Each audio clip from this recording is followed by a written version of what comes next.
up, y'all? Kofi Kingston here, and I would love to have a drink with Wrestling on the Rocks, depending on what that drink is, preferably non-alcoholic, you know? How's it going, Celtic Warrior Shane? Soda. I would love to have a drink with Wrestling on the Rocks. Maple syrup. Fella. I would never have a drink with Wrestling on the Rocks.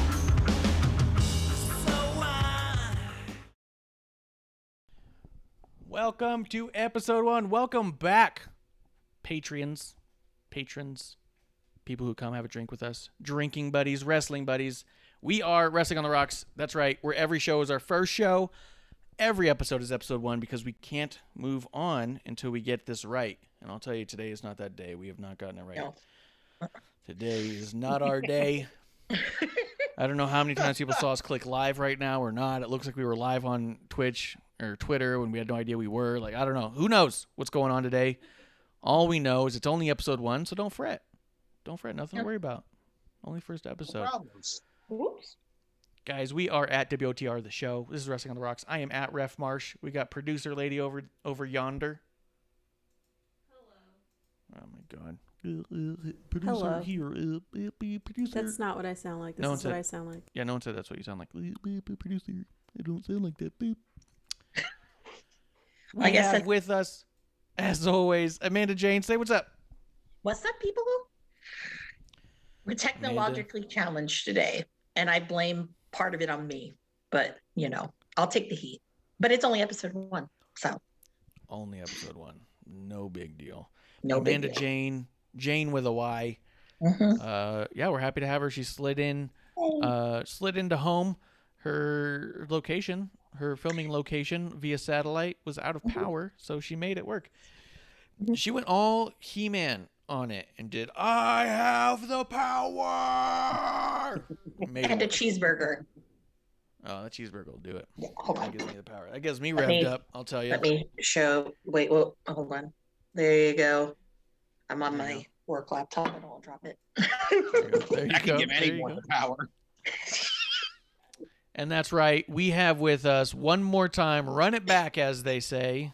He did such a good job on episode 1, followed it up with another good job on, I believe it was episode 1 after that.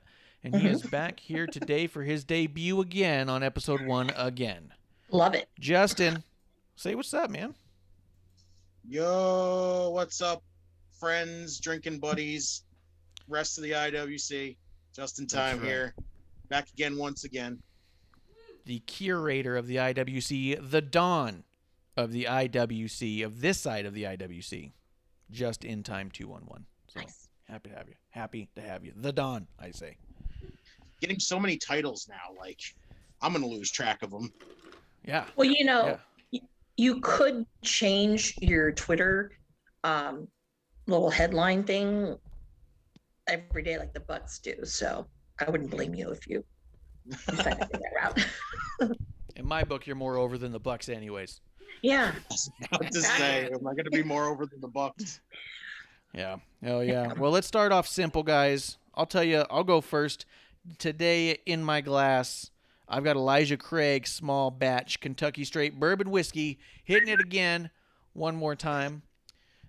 This was apparently, after we had it, I got a little message from Bishop from TW Takes Podcast, Terrible Wrestling Takes, to let me know this is his go-to, that he enjoys himself some Elijah Craig as well. So having this one for him.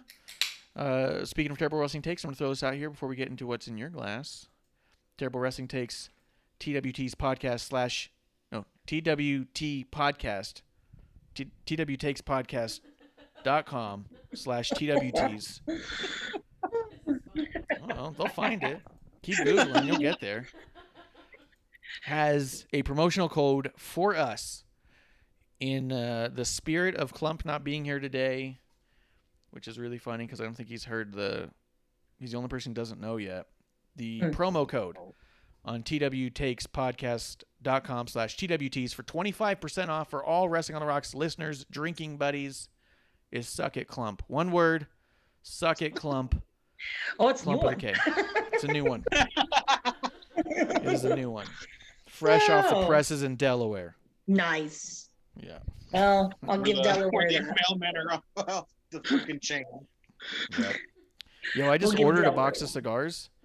It's like my favorite cigar I've ever had. I just ordered a box of it, and shipping came up on it, and it's coming out of Delaware. And I was like, well, I'll be damned. Something good does come out of Delaware. So, all right. That's what's in my glass. Let's start with Amanda, and then we'll go to the guest of honor. Amanda, what's in your glass? Since I'm in a not so secret location, there's no Sonic nearby again. I'm sad because I really want a slush. Yep.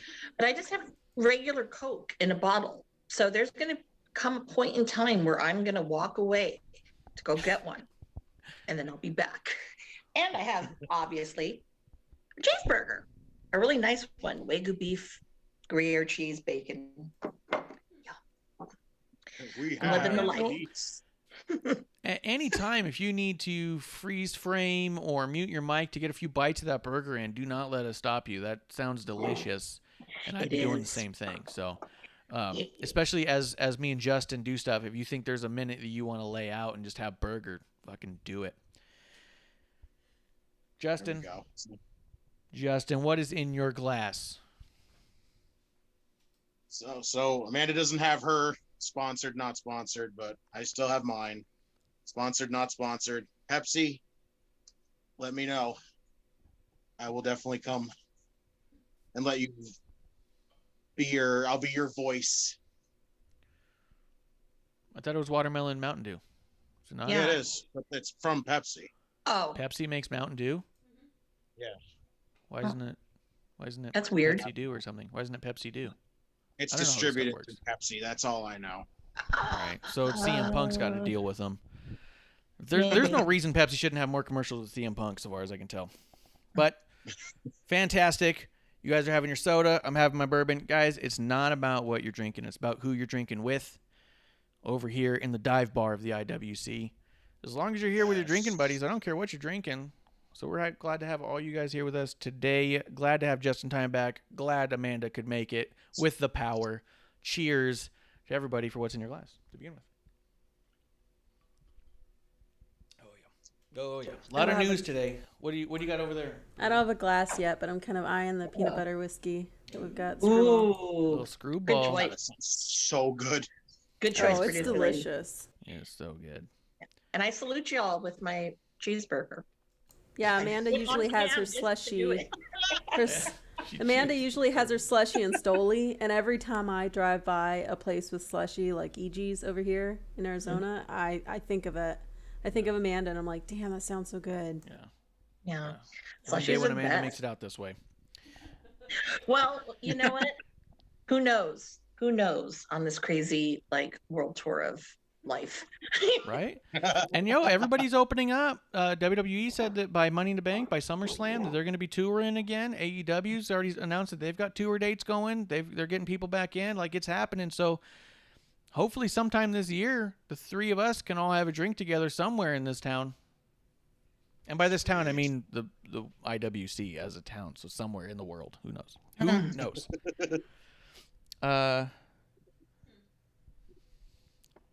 You're going to have the screwball. So it'll be like Cheers, a place where everyone knows their name. Yeah, who's the norm of the gang? Probably Kev. He's got a tab. He owes. Okay. Lee Moonlight coming through. Hi-yo, kiddos. Cheers to Lee Moonlight. Thank you for coming through. But guys, there was a lot of news. A lot of news that's happened here. Whole bunch of stuff's happening. So let's talk some of it. Unless there's anything else. Was there anything else you guys wanted to hit on so far? No. Nope. Well, let's just dive in. Let's get into it. Yeah.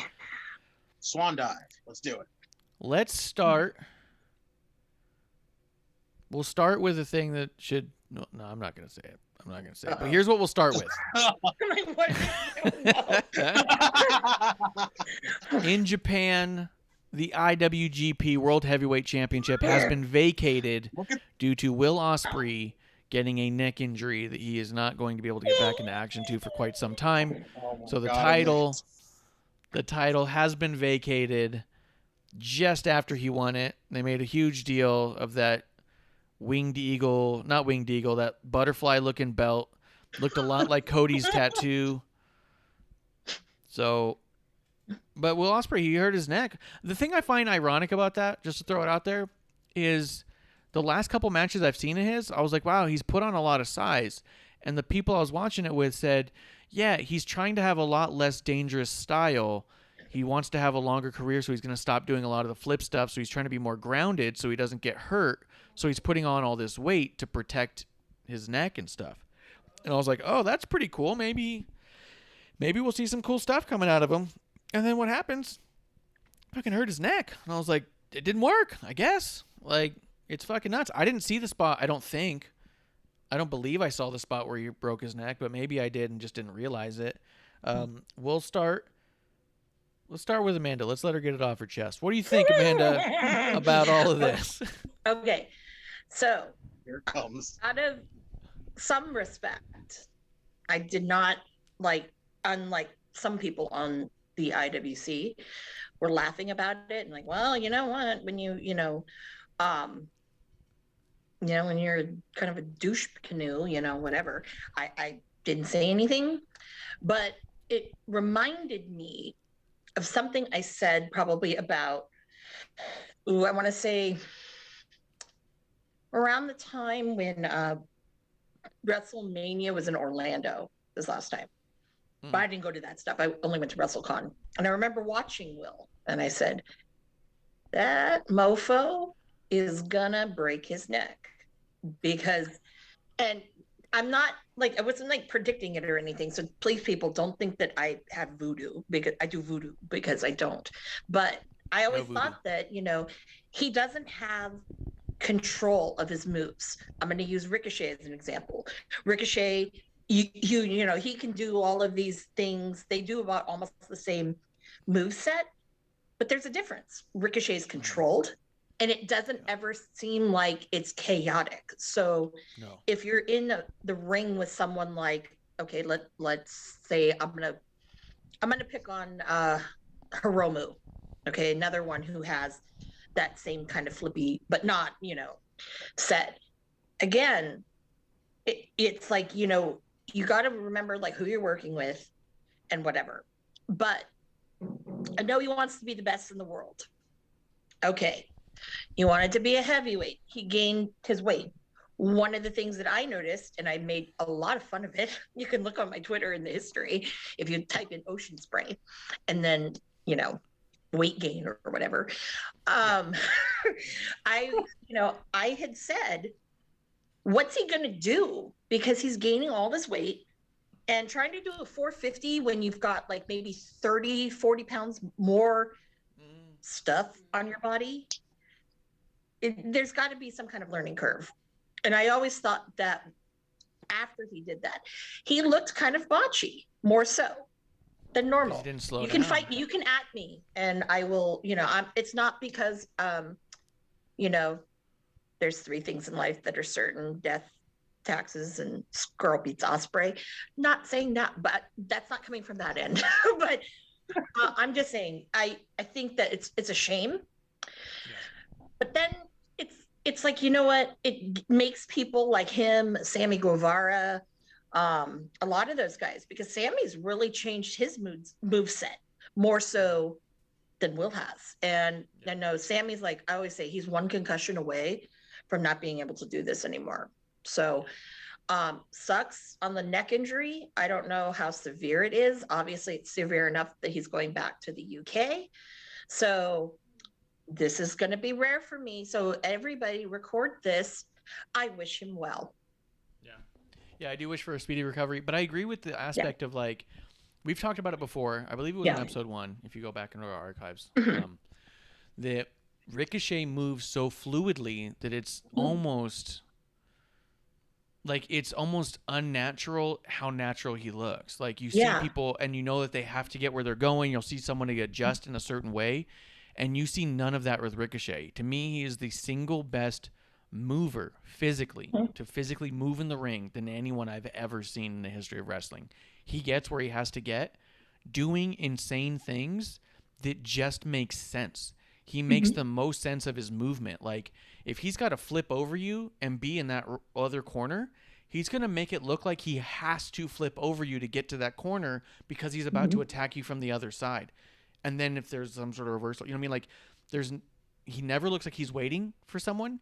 He never looks like he's getting in position for someone. And he always is waiting and getting into position for people. You know what I mean? But you can't tell. But just knowing how wrestling's put together, you know that's has to be happening.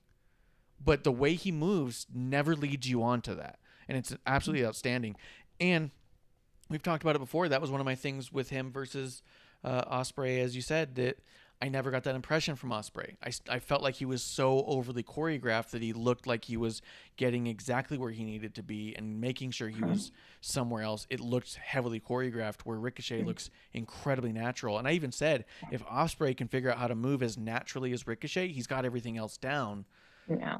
It's like you said, though, when you put on that much weight and you don't slow down and you keep doing that stuff. I'll say this. When I heard he vacated the title because of a broken neck, the one thing I did not feel was shock. Exactly. I felt bad for the guy. I felt sad. I was like, that sucks. He just won it. He was obviously going to be going on a tear. Japan doesn't invest in I don't want to say foreigners, but the gaijin. They don't invest in them a little bit.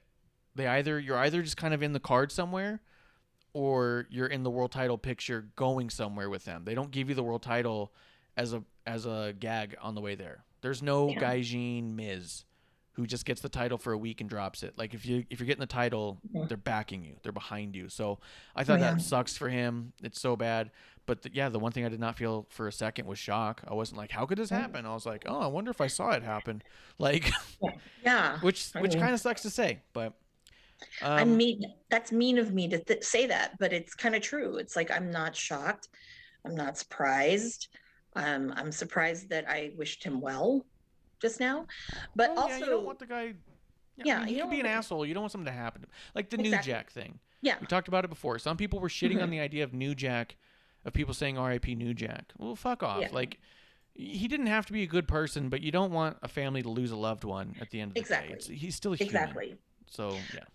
But also too, it's kind of sad because now they gave him a faction.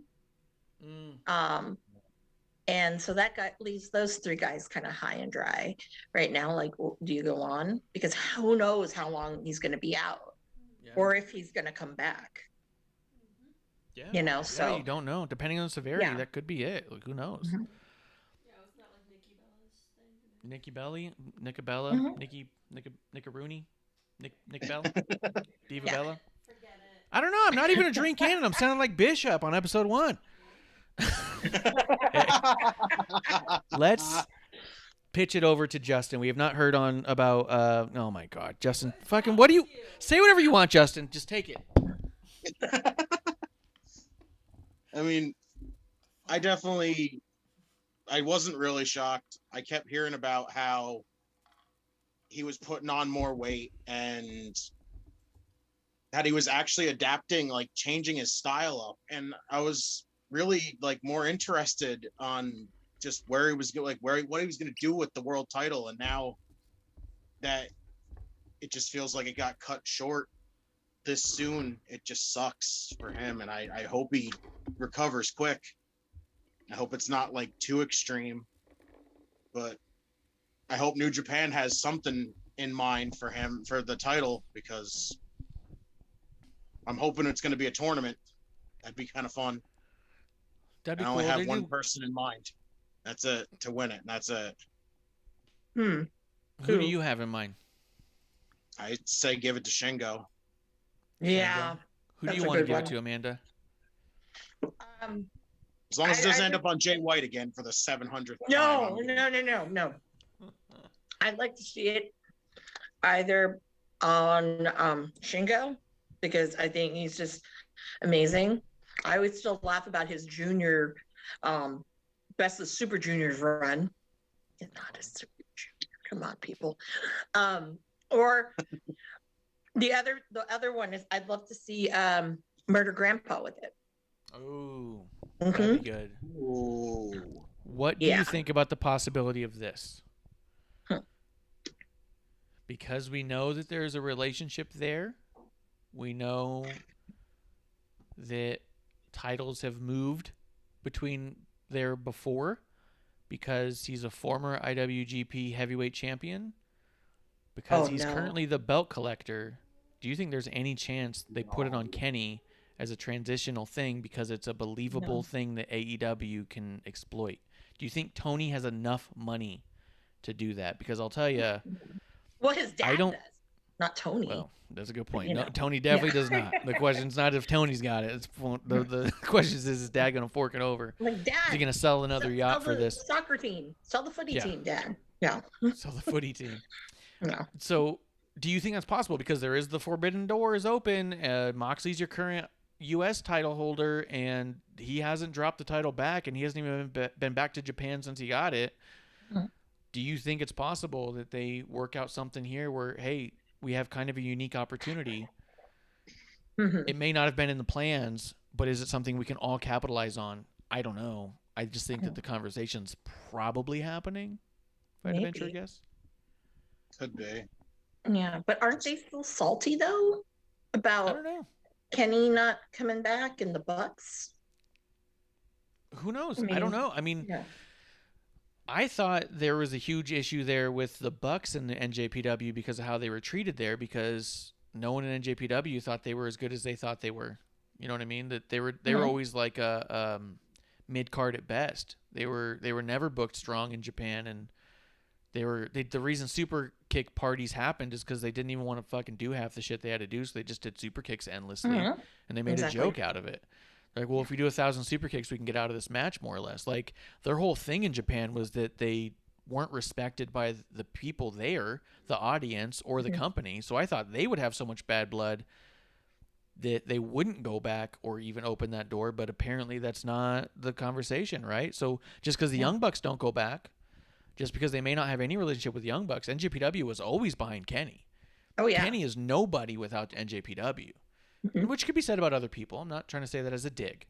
I'm saying that as a good thing. I thought that Ospreay was going to be the next Kenny Omega, the next person people say is the best in the world. Oh, God, no. I thought he broke his neck, so we don't know now. I agree with Marsh there, Amanda. So. Yeah, I know. My heart's like, no, but I know in reality that's where it was going. But that's where it was going. Yeah. But at the same time, do I currently agree that Kenny Omega is the greatest wrestler in the entire world? No. No, not anymore. Not even a little bit. He's not even in my top 5 if I had to put together a top 5. He's not even in my top 5 if I isolate it to only men. He's probably not even my top 5 if I isolate it to AEW. I don't think he's that great, but that's just my view of how I watch his matches and the level of which I'm not impressed by his matches. That's not to say the capability's not there. It's not to say he hasn't had tremendous matches I haven't loved.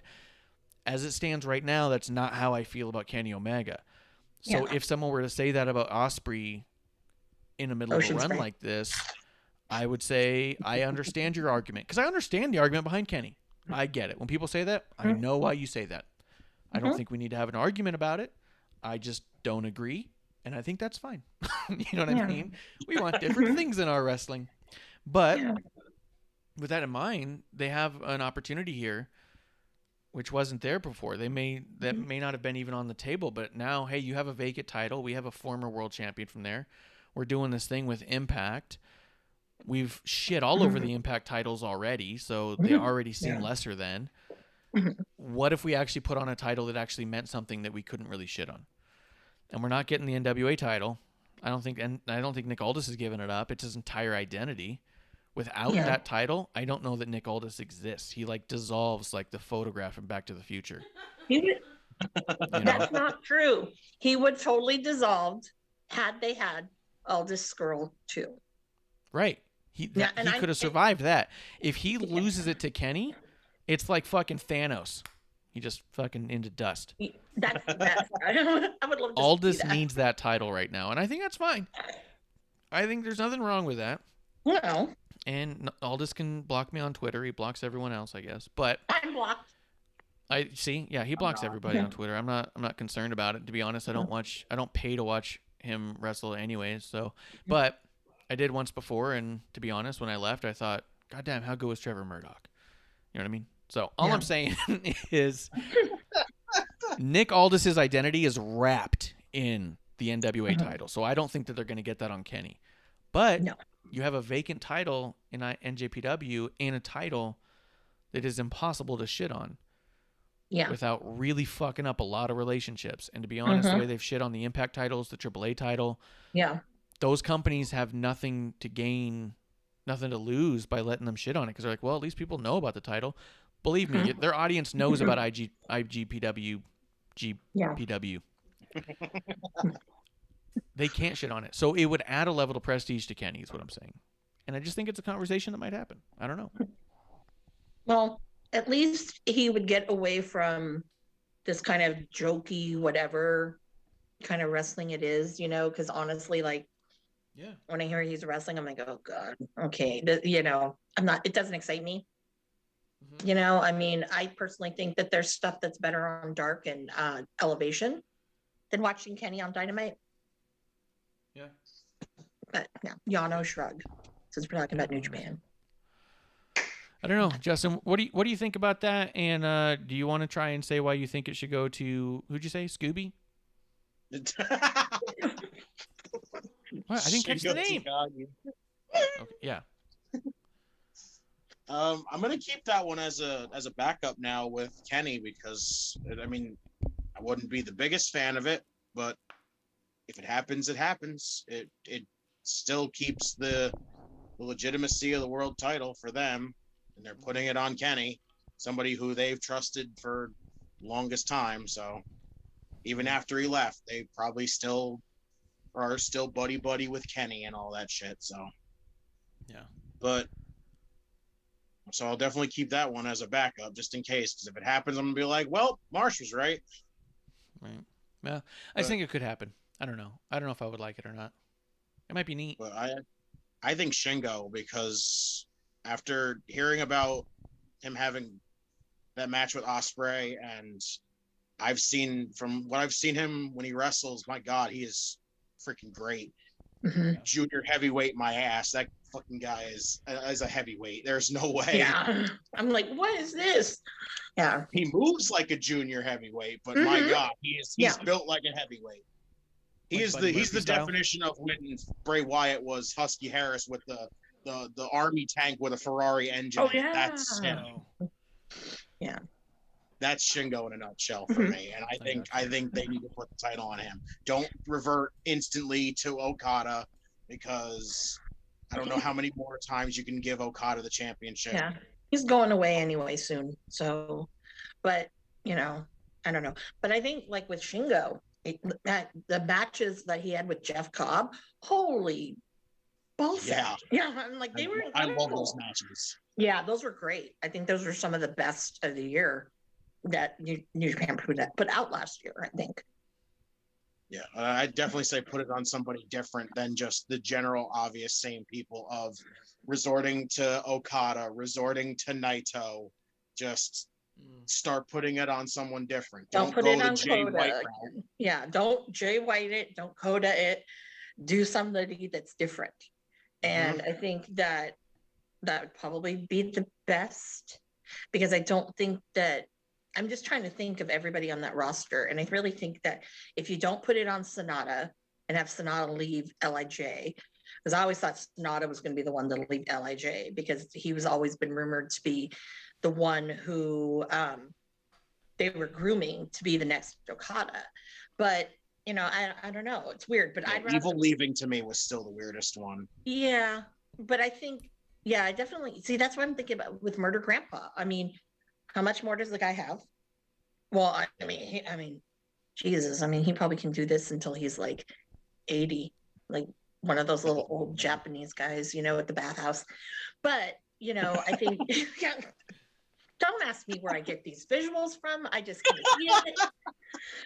I don't know. I'm afraid of him. Okay. I admit I am afraid of him. I know I saw him at one of the WrestleCons, and I looked over and I was like, oh, it's Murder Grandpa. And I kind of said it to myself, not very loud.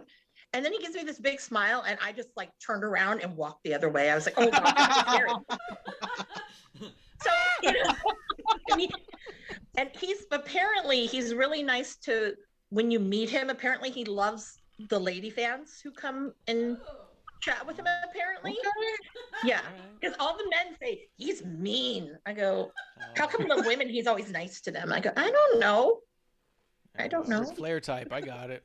Yeah. But yes. Let's see. Mons is coming through the chat saying, "Yo, what's up, guys? Mons, thanks for coming through again, man. We always appreciate having a repeat drinking buddy." He says, "I see he a lady boy." LOL. Yeah. I've heard similar things about JR too. That sometimes he's a little snippy with dudes, and then the ladies come up and goes, "Oh, you like me?" And you're like, "Okay, everybody relax. Everybody calm down." I don't know. Hacksaw Jim Duggan was pretty nice, the producer. And a Clump, though. Well, he liked Clump because he wanted to wrestle Clump. Oh. But he liked the producer because he wanted to wrestle, I think. All right. Let's see. I just think those are. I mean, I like the idea of those things. The other thing we haven't talked about, as far as the vacant title, what about all the releases that have happened in the past little while? Is there a possibility of a tournament with a surprise entrant that goes on to make a big splash in NJPW? We'll go through some of the releases now, because there's new releases from there was the ones that happened the other day that we talked about that I don't remember thinking it was a massive surprise on some of them, except for Joe. Can you imagine a Samoa Joe over there? Yeah. I mean, that could be fucking wild. So well. I really think you should go to AEW though, to be honest. To do what? Yeah, you can clean that up. You know? You can snap that shit in the I guess. Yeah. Here is the releases that happened today. Oh.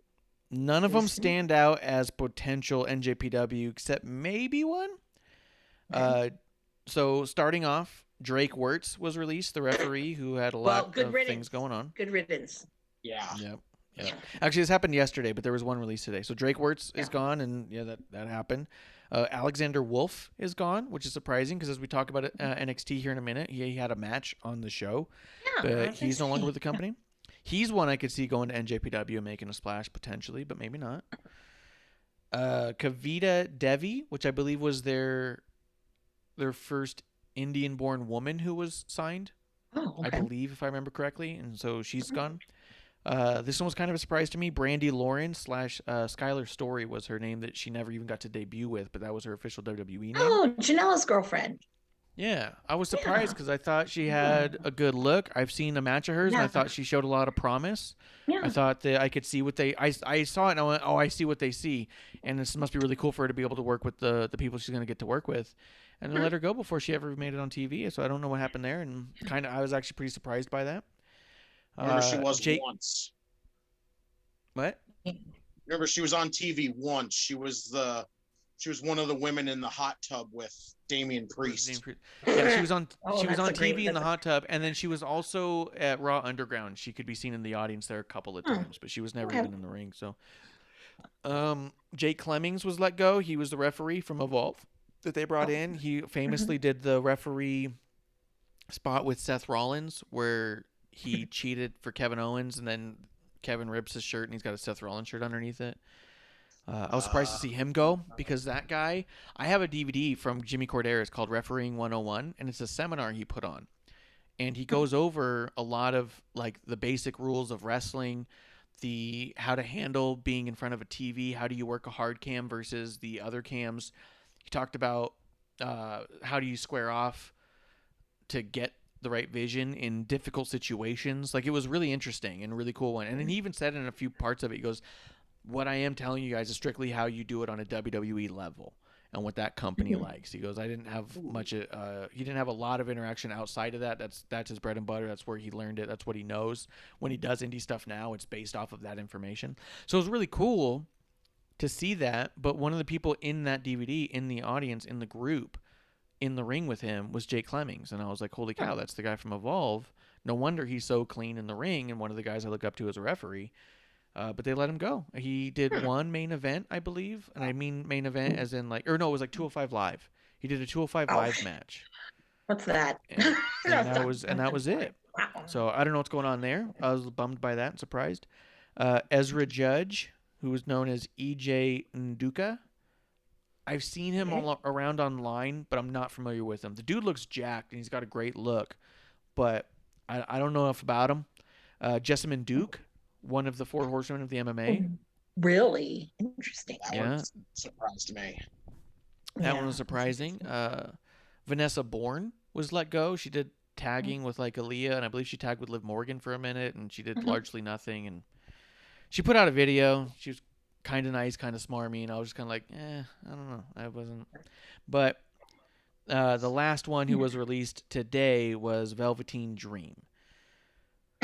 I'm sure everybody was so excited about that one because people have been calling it for what, over a year now? Yeah, they've been asking for him to be released for a long, long time. I mean, I don't know. I mean, yeah, it sounds all shitty, right? But from the honest perspective of what do we know as a Twitter gang, I would say that there's just as much to support the idea of he really is shitty as to also support the idea that he was convicted by people without any information, right? Like, the IWC mobbed up in a way that's like, I don't know if there was ever going back for him anyways, regardless of innocence or guilt, just because of the look of stuff that we saw. And some of the stuff that we saw, people had debunked as being like just complete photoshops. Absolute fakes. And so I don't know what's real and what's not. All I know is that I don't know what's real and what's not.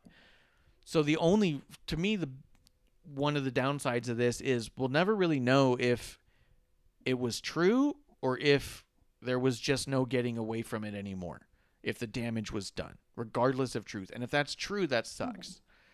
The thing that also sucks about it, just to see someone who was doing so well, as much as I didn't like Velveteen Dream at any point, like you can go back to any of our archives where we review a Velveteen Dream match. I never liked any of them.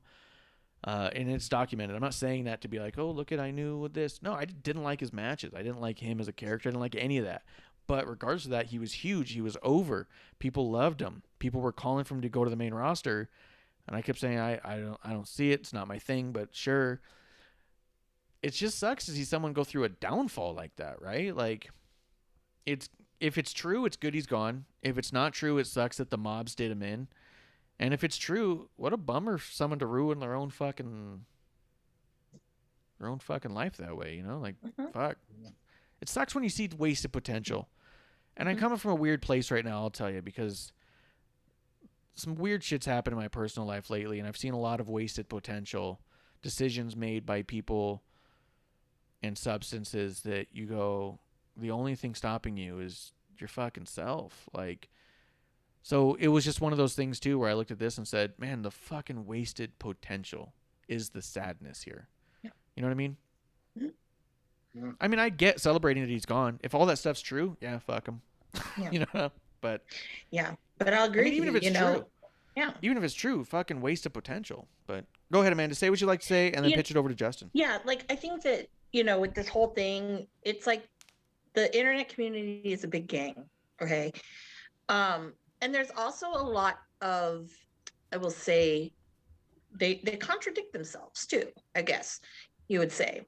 So one person who's been a known person who sends dick pics and hits on underage women or girls is TJP. Yeah. A lot of people. Oh, God, like, that's up to here. Yeah. And, you know, I've seen a lot of people talk about that. Yeah. And those tweets and stuff were never debunked. So they were legit. But, you know, he's doing his thing. And then you have, I know I don't want to go into Marty, but, you know, everyone knows my thoughts about Marty. You know, there was nothing else. So how come one little thing makes him a pedophile when it was in his country, it was okay? And I know people are like, oh, but, you know, that's still a child. I'm like, no, because you know what? When I was 16, and I'm pretty sure a lot of other people can agree with me with this. If not, then I don't know. And also because I am from another generation. But when I was 16, yeah.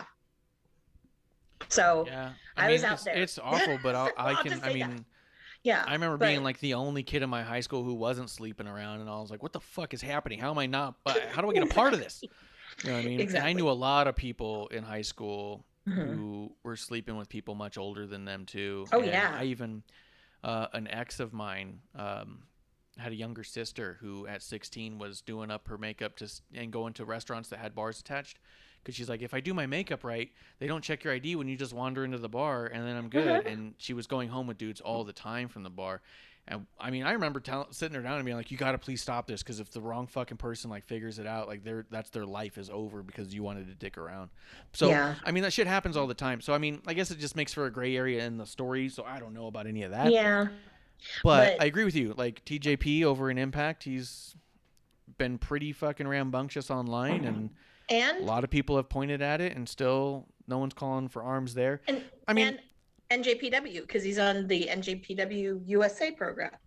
yeah. Excuse me. Mm-hmm. But I don't want us to get back into the weeds of like who does what and stuff like that. But the story in and of itself of Velveteen Dream being let go, I do see a lot of hurrah, and I kind of felt a sadness in that. Like, I mean, let's hit the chat real quick and we'll pitch it over to Justin, because Splinter Fox says it over here. But Mons does say, I actually love the idea for a Grand Prix. And he goes, and the winner will compete in the NXT Championship. I think he means IWPG, but maybe he means NXT. As Splinter Fox says, dream to NJPW, which I also think is possible, but I don't know. And then Mon says, but God, we need Nia versus Jack's main event of WrestleMania. I think I'm missing something there. I think maybe just Nia Jax in a main event. And Splinter Fox says, your only worst enemy is you. And I mean, that's kind of my feeling on that whole thing, is that like, fuck, this guy had so much unlimited potential. I mean, kind of like Teddy Hart. Like, it sucks when you see people so young with so much talent and possibility, and then they just fuck it up. Teddy Hart's an interesting person. Let's just say that. I mean, It sucks for him because he's really good. He is really good. Yeah. Yeah, 100%. And then Splinter Fox says TJP, where I see his name. Yeah, he was in WWE Cruiserweights for a while. He's on Impact now. He's an NJPW thing. Because I thought he had a girlfriend and a kid. I don't know about that, but I know some of the other stuff's been going around. Splinter Fox says Teddy's a great example. Yeah. And Mon says he means Eva versus Nia Jax. Yeah, Eva Marie Nia Jax main event WrestleMania. I'm here for it. But yeah, wasted potential at young ages is something I've been seeing in my personal life as well as seeing these. It's just, for me, it's more of a bummer than anything. I don't feel bad for like I said, if it's true, there's only so much you can feel bad for, where you go, well, you fucking did it, man. But there is something that's been, maybe because I'm old and sentimental, that's starting to see like fucking wasted potential as a tragedy. You know what I mean? Mm-hmm. But Justin, what do you think about all this?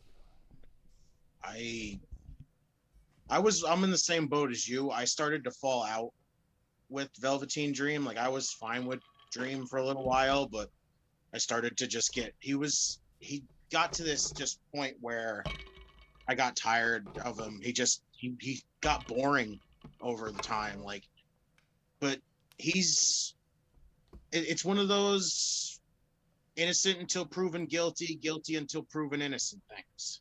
Like, yeah.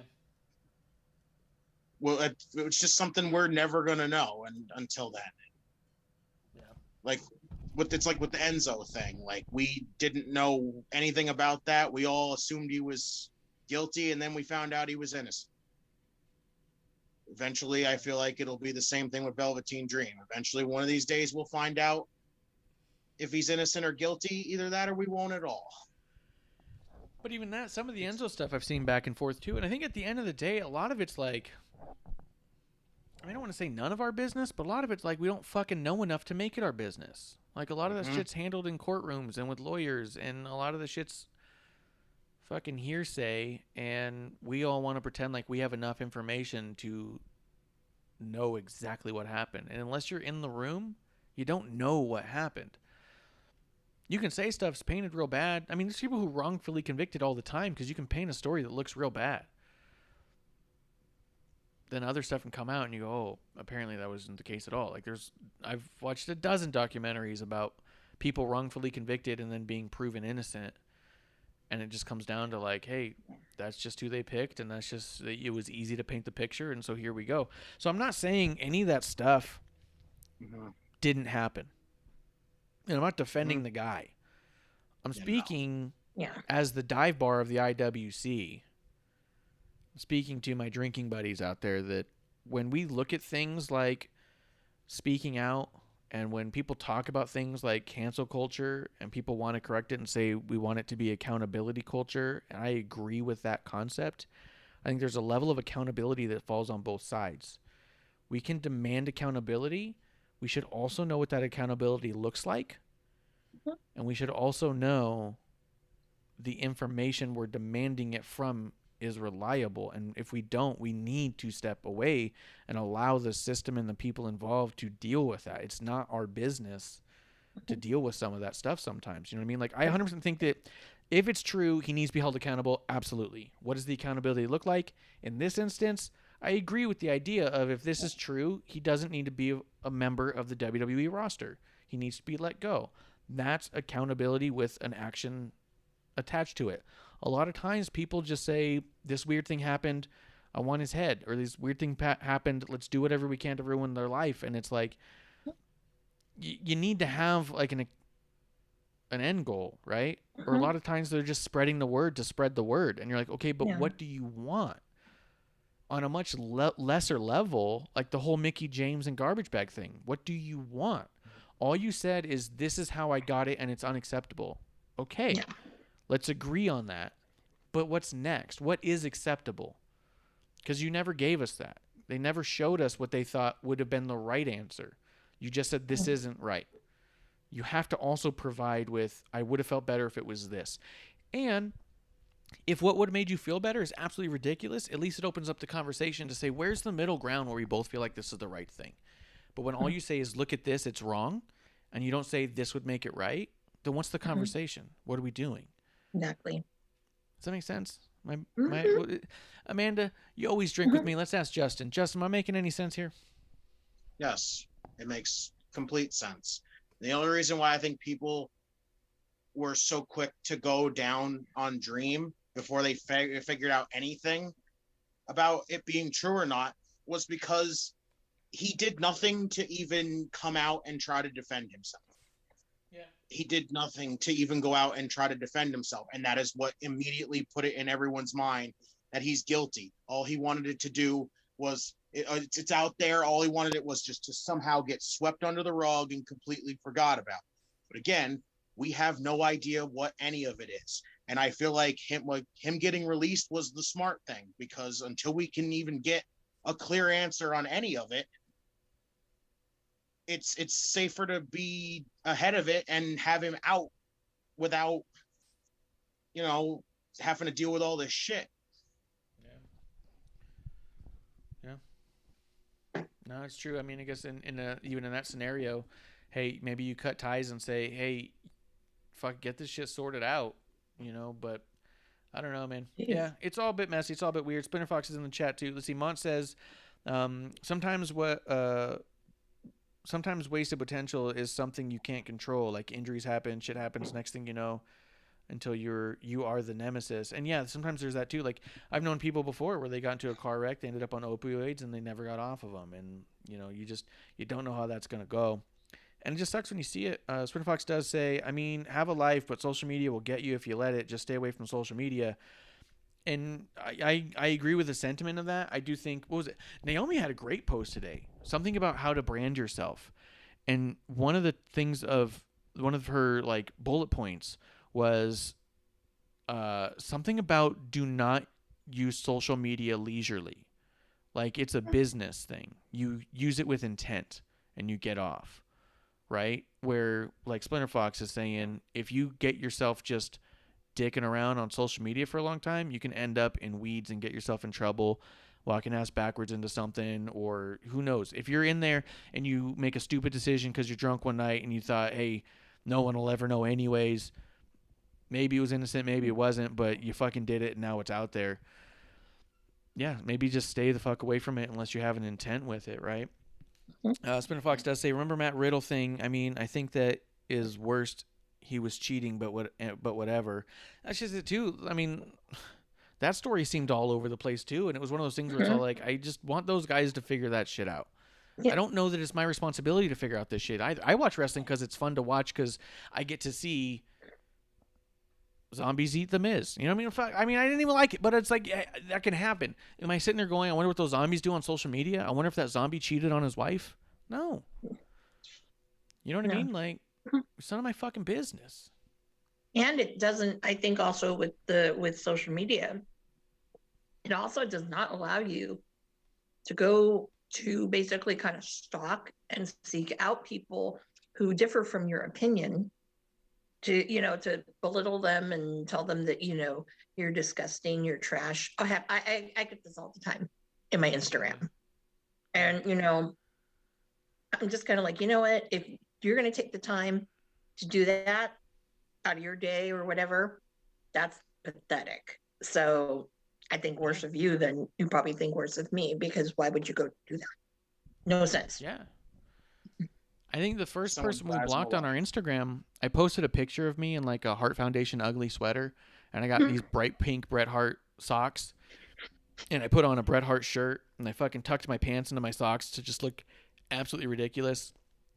And we took a picture of me by the fireplace with the Winged Eagle title. I have a replica title, and I just made like a stupid face, and also like just hanging out at the house, you know, like someone did some things like this is like there's so much ugly about this picture, and producer like responded with something all like, oh yeah, we got the sweaters thing. Is like, that's not what I'm talking about. And then she's like, I kind of want to rip him apart. And I was like, I kind of think you should just block him and move on. Like, the dude's taking time out of his day to try to make us feel bad, and I don't feel bad about it. It's funny. Everyone I know laughed about it, and I was laughing too because it was funny. It was a gag. It sounds funny. And if your idea, right? And if your idea is that you're going to talk enough shit to make me feel bad about making a joke, it's not going to work. And I'm not going to give you the time. And I'm not going to give you the platform.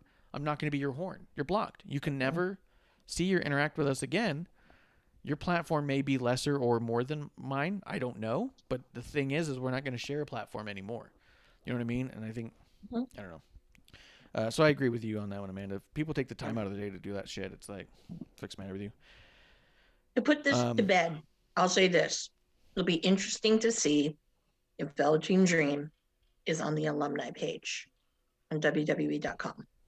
If he's not, then, you know, that's why. Yeah. If he is, you know, I don't know what to say. So, but it'll be interesting to see. It's true. Jeremy Stevens in the chat says WWE were stuck in between a rock and a hard place. If they kept Dream, they would have looked bad for keeping someone with a bad past, and if they fired him and he was proven innocent, they would have fired him for no reason. Firing him seems to be the right thing to do, though. And that was part of the thing with Enzo, right? Was the stuff was coming out about him, and they pulled him into the office because he told a story on one of his interviews, and they asked him about it, and he said it wasn't true, this and that, and they ultimately let him go, saying because he went through his lawyers before talking to their lawyers that they didn't want to be a part of any of it, and since he wasn't upfront about any of it to begin with, they couldn't trust him, and he had to go, more or less, right? I don't know how if any of that plays into here, but I'm saying that like sometimes it comes down to weird little bits like that. Like you said, we've heard since then that the stuff was dropped, so we don't know what's real or not. Enzo's still fighting against the idea of his reputation. Mm-hmm. Also, their media calls. There's guys online. Sean Ross Sapp was talking about it. In every media call, there's like 200 questions about the status of Velveteen Dream. At what point do you say you're a hindrance to what we're trying to do, regardless of truth, innocence, or otherwise? You know, we can't move forward as a company if every time the media gets a hold of us, all they want to ask about is what the fuck's happening with you, and you haven't been on TV for a year. Why do they care? You know what I mean? So it could also just be that. Like, I mean, they got to get their media thing going. Someone made a joke today about it even too, where they showed it and said, now in all the media calls, we're just going to start asking Triple H if he's seen any good movies lately. Basically saying all they seem to talk about is Velveteen Dream in those. So Twin Fox does say, hire a social media manager. And then he says, like Jordan Grace, I mean, she gets past the gray line sometimes on social media. Yeah. But I agree with Amanda as far as closing thoughts go. If he ends up on alumni or not, we might know a little bit more of the inside of it, or even then, maybe it just could be how much do they want to distance themselves from it. Justin, is there anything about this that we haven't hit that you think we should? Nope, I think we pretty much hit the nail on the head there. I think it's an interesting topic. Let's see, before we get into the shows, and I know we're pretty deep into not being at the shows yet, but that's kind of how we do it here on Thursday Night Chaser. We drink and we get into the weeds. AEW Dynamite, as of 2022, is moving to TBS. They will no longer be on TNT. To me, that's a little bit funny because I'm here for the pettiness and the amount of times they've had someone show up and say, for the first time in 20 years on TNT, because since AEW has no history, they have to lean on the history of TNT with WCW. I just get a kick out of the idea that it's all like, what are they going to say, for the first time since TBS? Tony did say something along the lines of there's a rich history of TBS with wrestling, which is the NWA, which is not who they utilize. So a little curious how that's going to play out. But Thunder might have been on TBS. With AEW moving to Tuesday nights on TBS, I don't see anyone talking about how AEW is intentionally going to war with NXT. Yeah. And that's always been the conversation when NXT does anything. So I'm a little curious why that conversation hasn't come up. Why no one thinks AEW is directly attacking NXT to take away viewership. I don't know why they don't give AEW the same onus they give NXT when the TV execs make a decision. I think that's peculiar. I think it's neat. They're going to add an hour of TV on Fridays on TNT. They're getting Rampage at 10 p.m. So after SmackDown, they're going to have their own Thunder. Yep. They're going to bump it to like 10 hours worth of stuff. And I think those are the big moves. I think that's the big moves. They're adding a 1 hour on Friday. They're having 2 hours move from TNT to TBS. I've said basically all I think about it. I think it's all fine. I don't have a problem with any of it. I just, from a pettiness perspective, I think it's funny. They can't say, 20 years since I've been on TNT, I'm finally home. All right, well, you're pack up and moving. But apart from the dumb pettiness, because I don't have a problem with it, I do think it's a little telling of the narrative that the fan base has when NXT runs away from AEW or when they show up on Wednesday night before AEW just to screw AEW. When AEW moves, everyone's all like, this is probably a good business move. Okay. Well, I think right now everybody is too involved with celebrating that Velveteen Dream doesn't work for WWE. That they're distracted. This will, it'll rear its ugly head as it always does. The people who are that anti, WWE. I mean, I personally, when I was, I still kind of am anti WWE, but NXT is my exception right now. Maybe 205 Live, but I don't know that whatever. But I think that it's like if that's all you want to do, that's fine. But it's like your product AEW is not perfect. Okay, it's not.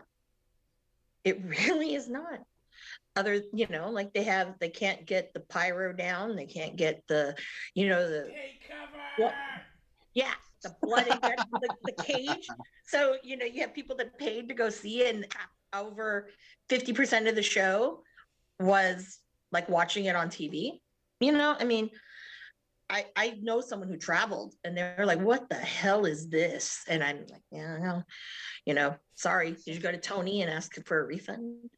Or whatnot. But yeah, no, they're not perfect. Nobody is perfect. Okay. NXT has their flaws too. Well, they all do.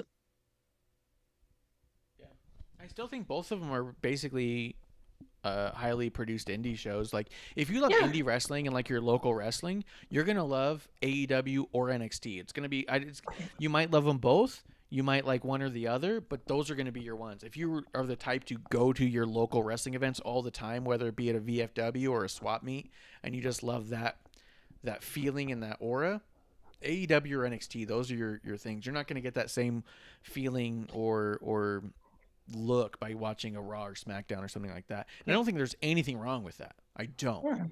Yeah. I go to some of those local ones because sometimes I work them. But I go, and that's like how I feel. Like I'll still like now, just because it's fun to watch. I missed this weekend though, but it's fun to watch. The big pay-per-views and see, like a drink along and stuff. Like I think that's fun. So that's why I do them. So, but I don't know, but definitely support your local indies. I'm for that. If it's not your thing, those outlaw mud shows, you never know.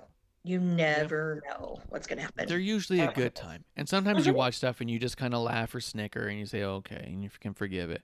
But when I turn on my national TV, I don't want to have the same snickering feeling of like, well, it's okay. They're trying. No. Yeah. You guys are professionals now. Like, you're not trying anymore. You're here. So fucking be good. So let me hit the chat real quick because we've missed a couple things. It's moving a little bit. We got a good night tonight. We got Splinter Fox in the chat. GR Lunar coming through. Splinter Fox is coming in. Having a good time in there today, which is cool. Let's see. He says he doesn't see Dream on the alumni yet, but it just happened. He does, however, see Lars Sullivan in the alumni, which is interesting. I agree. Lunar says, good evening, everyone. Cheers to GR Lunar coming through. He was at our watch along for the WrestleMania Backlash. Missed that. So sorry. We did a bad job of telling people we're going to do it, and we just did it. Doesn't matter. We were having a good time. Oh, I messed up on the time. Oh, I was sleeping and I woke up. I'm like, oh yeah, Backlash should be on now. No, it was not. So yeah. Yeah. Let's see. Spinnerfox says, to me, this scares me that they are leaving TNT. I'm scared for the future of AEW. I'll ride the ship till the end, but I might to see NJPW again. I feel bad for Will Ospreay. Yeah. I mean, we talked about that a little bit ago. If we do feel bad for him, we're very curious what they do with it. Even is TBS is not as popular as a channel as TNT, is it? Is that the problem? Is that what people are concerned about? So, I don't think it is really. I think TNT is way more popular than TBS. Well, TNT really only, like their popularity is based on the fact that one, they have the NBA, and then two, they have pretty current shows that they heavily put on rotation. Yeah. Like I think Chicago PD, and those kinds of things. True. But honestly, like I think that it shouldn't hurt the product at all, to be quite honest. I don't know. Because no, I don't think it will. Only because of the fact that I think that what will hurt the product is some of the bullshit that's been, that they've been doing, these horrible storylines. Nobody wants to see, like, I will say this, I don't want to see lately some of the stuff that they've put out. Yes, there's some great stuff. There's a lot of really horrible stuff. So, they need to figure that out.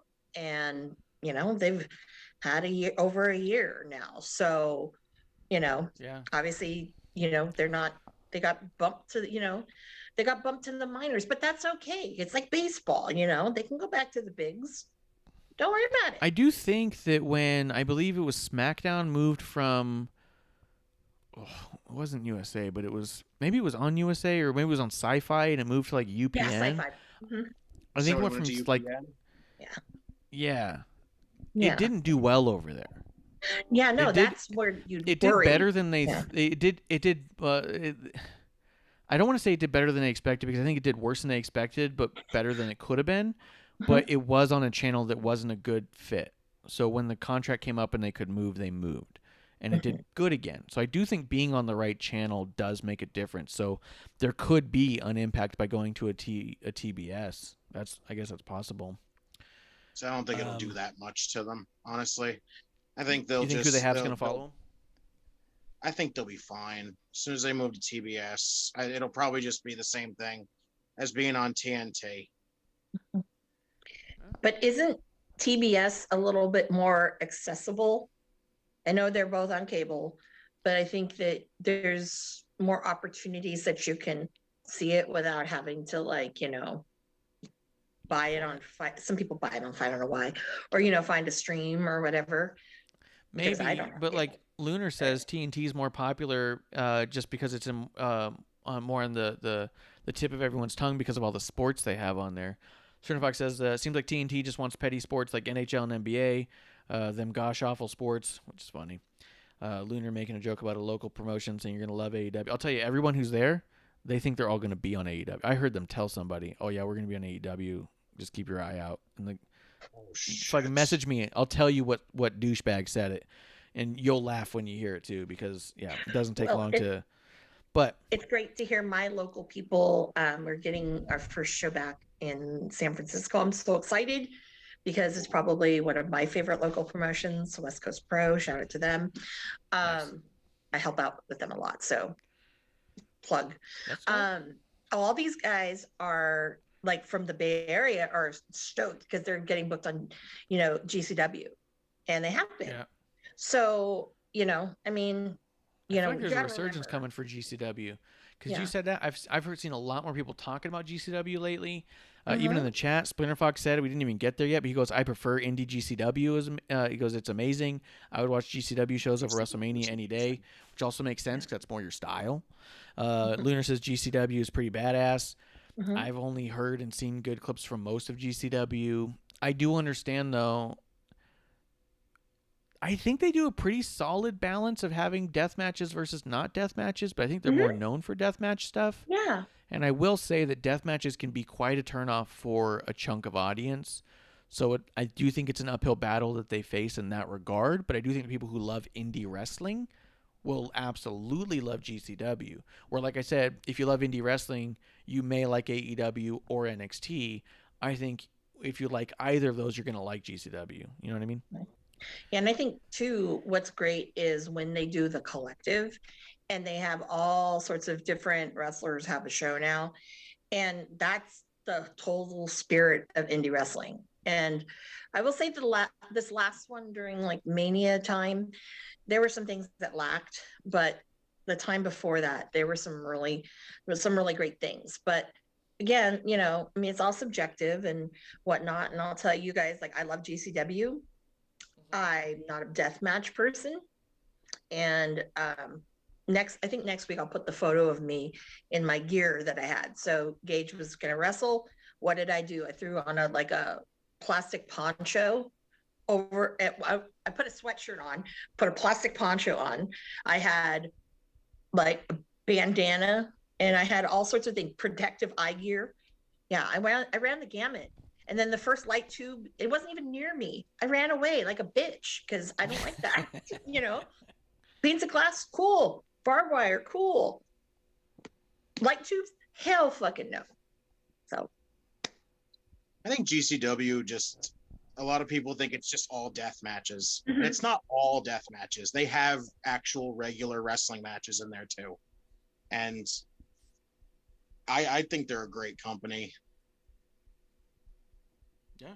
Completely like underrated in my opinion. They need more recognition because they're that great.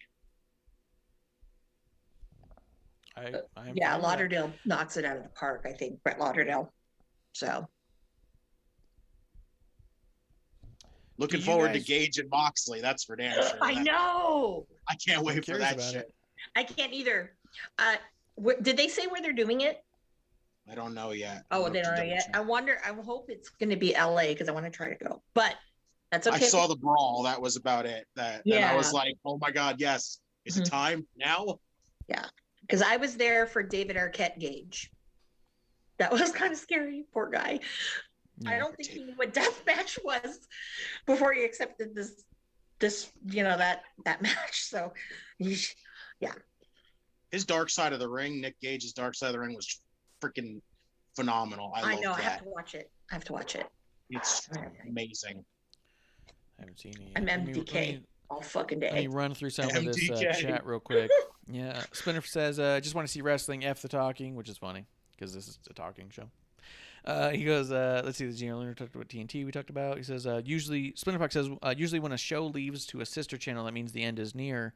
Lunar says, to be fair, WWE's jumped from USA, Spike, USA, and Fox, and even Sci-Fi, as he forgot about, and UPN. But that's also the deal, is that WWE did that at times that they were in a high demand, and they saw shifts in viewership. So for a company like AEW that's still very much finding its footing in so many ways, would they be able to withstand the same thing? Because WWE started off with large time frame contracts with the companies like USA. I don't think they moved from USA the first time. I mean, Raw is still on USA. Raw's been on USA the whole time. Raw never shifted from USA. So having a secondary show kind of flip around is one thing, but Dynamite is AEW's flagship show, no doubt. And within 2 years, it's been bumped. You know, it's just something to think about. Spinner Fox says, I'm getting the WCW flashbacks once them Thunder on TBS. That was the end. I said the same thing also, like, ooh, they're poising Rampage to be their new Thunder, but it's on TNT, and their new flagship is on the old Thunder channel. I was like, I don't know. He says GCW has a mix of all kinds of wrestling. They're not just deathmatch wrestling. Exactly, that's what I mean. But I think that when people leave those matches, the people who don't like death matches, that's all they remember. You know what I mean? That's what I mean. They have an uphill battle to face in that one. They're known for death match, but it's not all they do. They're just not afraid of doing it when it comes up, right? Spinner Fox says GCW has. He says next new talent was in GCW. NXT new talent was in GCW. I think most people go through GCW at this point. I don't think you can find anybody on any show. Like Christian, Alex Zane. I think they all go through there. I don't know if there's many people on AEW or WWE that at this point are not going through GCW. You know what I mean? That seems to be one of the bigger. It's like the new PWG, so far as I can tell. Pretty much so. Or when they leave the WWE, they're going to GCW. Leo Rush, here's one example. ACH went back to GCW. Just things like that. But it's good to see. Let's see. Spinner Fox thinks this Dark Side of the Ring season was the best season. He thinks the match is going to be July 4th. But they also reminded me that Raw moved to TNN when ECW was on TNN. That was in 2000 to 2005.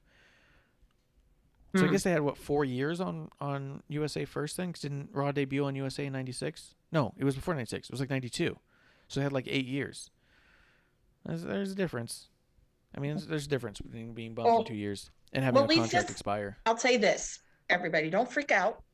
It could be like, affiliated with like Sinclair, and most people don't get Ring of Honor because their Sinclair whatever affiliate doesn't play the Ring of Honor. So there's that. And when Lucha Underground was around, there was El Rey Network. So don't worry about it. It's fine. If ROH can survive all this time, AEW is okay. You know what I just thought of with the whole them moving to TBS? Mm-hmm. Do you think Cody doing the Go Big show on TBS has something to do with it? So I don't think it's like a direct thing, but I think that it just shows like the connection between TBS and TNT. It's just all under one umbrella. The Go Big show home wasn't going to be. It was made by the same. It was the sister channel. You know what I mean? TNT's our big channel, but look at all these other channels. We have game shows and stuff. wait, So it was just because where they put it. TBS is also where the Road story is, right? Roads to Glory or whatever. wait, isn't Cena's Wipeout on TBS? Yes. Oh, Okay. Yeah, it is. Oh yeah. Yeah. So in fact, brings up a good point. Underground Lives. It's in MLW, and I was going to ask you guys about that. Do either of you guys foresee yourselves watching MLW now that it's on Vice? Because I watched an episode the other day, and I fucking loved it. I thought it was absolutely fantastic, and I cannot wait to watch the next episode of MLW on Vice. And I think it's going to be kind of my new indie go-to. I think it's going to be my new, because I stopped watching AEW, and Splinter Fox, you'll see that when we get to the Dynamite review here in a few minutes, that I'm going to let Justin and Amanda have at it, and I'm going to kind of butt out. But I think MLW might be my new extracurricular. Yeah, they've got a good roster. They've got a good roster. Hammerstone, Jacob Fatu. I'm excited to see it. Yeah, I'm definitely gonna check it out. Especially, I think this Saturday, I'm gonna check it out. Mhm. Just to. I just recently started getting back into Impact a little bit myself, so Whoa. Okay. that one threw me off because I watched Under Siege and it was a solid show for what it was. Huh. I was happy with it. Oh, okay. Yeah. Well, we'll see. We'll see if you guys, if you do watch it, we'll see. Amanda, did you ever go back and watch any of that NXT UK with Mako and was it Effie Valkyrie? We talked I about. have not. That's how busy I am, but it's on my list of things to watch because Just wondering. I have a little list. I have a brand new little iPad that I've been enjoying, and every time I sit down to try to watch it, I fall asleep with the iPad on my face. So haven't gotten there yet. All right. But I will. Just wondering, because it was just one of those things where it's like, I think we're gonna start watching MLW because I think it's a 1-hour show. So Yeah. you're in, I you're don't think it's out. very long. Yeah, and I think, from what we saw, it looked fucking fantastic. So I'm actually really excited to start watching some MLW. And Spin Fox says he's just scared because in 2022 they're not going to be on TNT at all. And it's all going to be on TBS. I thought Rampage was going to stay on TNT, but you could be right. He thinks there might be a special here or there on TNT when there's an off season. I mean, I doubt it. I wouldn't. I think they would they do said that. there He's were. right. They're You're going to right do there. 4 will? major shows on TNT okay. a year. Okay. Whatever that means. Well, I don't think I have much else to say about all that other than it's interesting, and we'll see how it plays out. I mean, I like this conversation we're all having. I dig it. I like Spinner Fox and Lunar jumping in on those things. I'm really excited to see MLW, so we'll be talking about that as we get going. Anything from anybody else where you guys want to talk about Dynamite? Yeah, we can talk about Dynamite. Yeah, let's hit it. Let's get into Dynamite. AEW Dynamite happened this week. I saw absolutely none of it. I saw the clip of the Young Bucks spraying some girl in the face with like what seemed to be hairspray or mace. I thought that was an interesting thing to do. Fucking cold spray. The cold spray? Yeah. I don't know what it was. You guys can tell me about it. But that's all all I saw. It's a Japanese thing. It's a Japan thing. All right. Well, it's all I saw. That's all I'm saying. So if you guys want to talk about Dynamite and what you thought of it, we will start with Amanda, and you can go back and forth with Justin, and I'll kind of like lay out unless you guys say something ridiculous. So, you know, I turned on a little late, so I think I missed. Justin, who was the first match? Was it the women's match, or was it Christian and? It was Christian. Okay, so I didn't miss much of it. Okay, I thought, you know what? I really kind of enjoyed that match. I'm not gonna lie. I really did. Yeah, it felt like old school, you know, WWE back in the day when I watched it. But I mean, damn. I mean, Christian can still go, and Seidel again, same thing. I mean, he's always been really great. Again, that's another one, older school, flippy stuff that's controlled. He doesn't move around the ring like Ricochet does. He's not just flips either. He's got like submissions and everything. Submissions and everything. Yeah, because he evolved through the years. Because at first it was just flippy shit, and then now it's a little bit of everything. And I think that you know, that's kind of that natural progression that you kind of do. So, but I liked the match. You know, I had no complaints about it. I liked it. It was a good opening match. I thought the women were, and I thought, oh, that must have been short. And then, you know, here's these two. So I thought, What'd you think of the match, Justin? I thought it was good. All I know is when Excalibur told me that they were both in the casino battle royale, the first thing I thought was, well, make it all obvious on who's winning the battle royal here, because that's the first thing I said. Yep. Mm-hmm. I didn't even need to see the entrance. As soon as you said Christian's in it, there you go. Christian's winning this battle royal. There's no other way. You can tease this mystery entrant all you want. It's obvious Christian's going to win this. I think that's the thing with Dynamite is I enjoyed the episode, but everything's just so see-through to me right now. Yeah. I sit there and it's literally one of those, you don't even have to watch the show. You can just see what's on the card and go, well, I know where this is leading to. I know what that's leading to. And it's just, that's why with Marsh not watching, like, he's not missing anything. It's, you can just look at the card and go, I know what's going to happen there. Well, producer lady missed Ricky Starks in a shirtless in a little suit. That was really nice. I love your tweet. That was hysterical. I laughed so hard when I read that.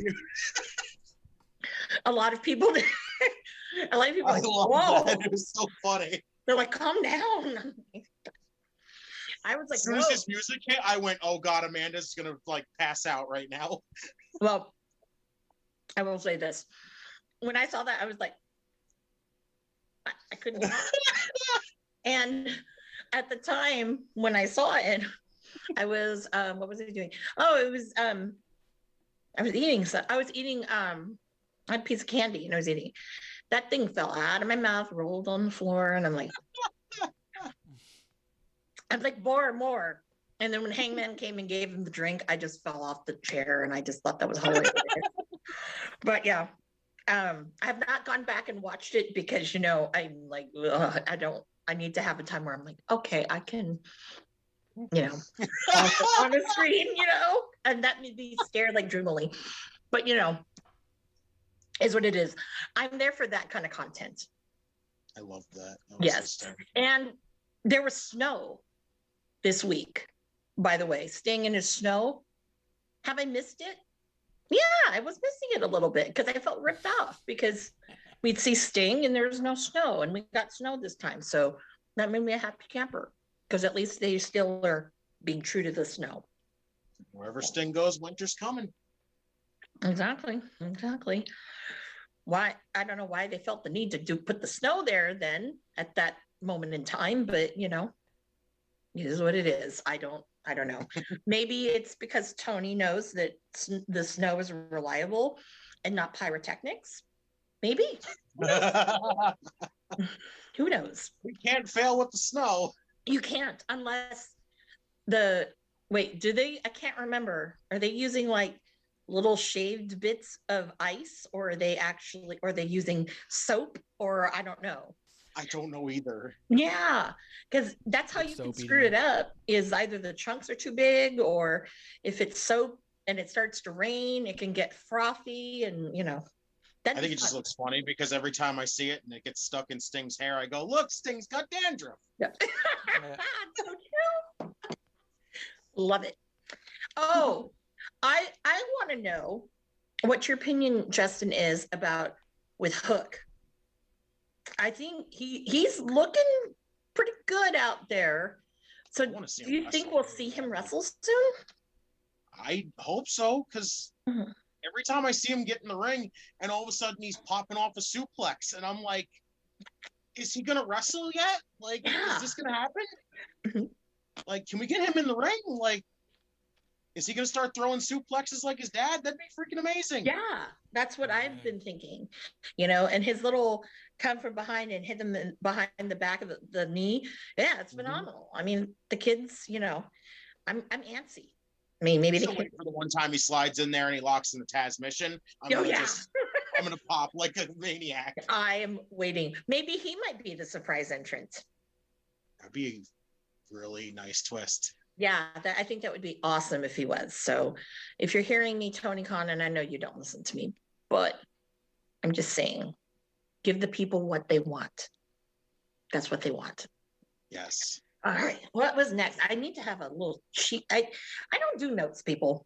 So I don't know what the next match was. Because I'll tell you the truth, honestly, I was still in a haze. Understandably, I couldn't speak. I mean, she was flustered. I was beyond flustered.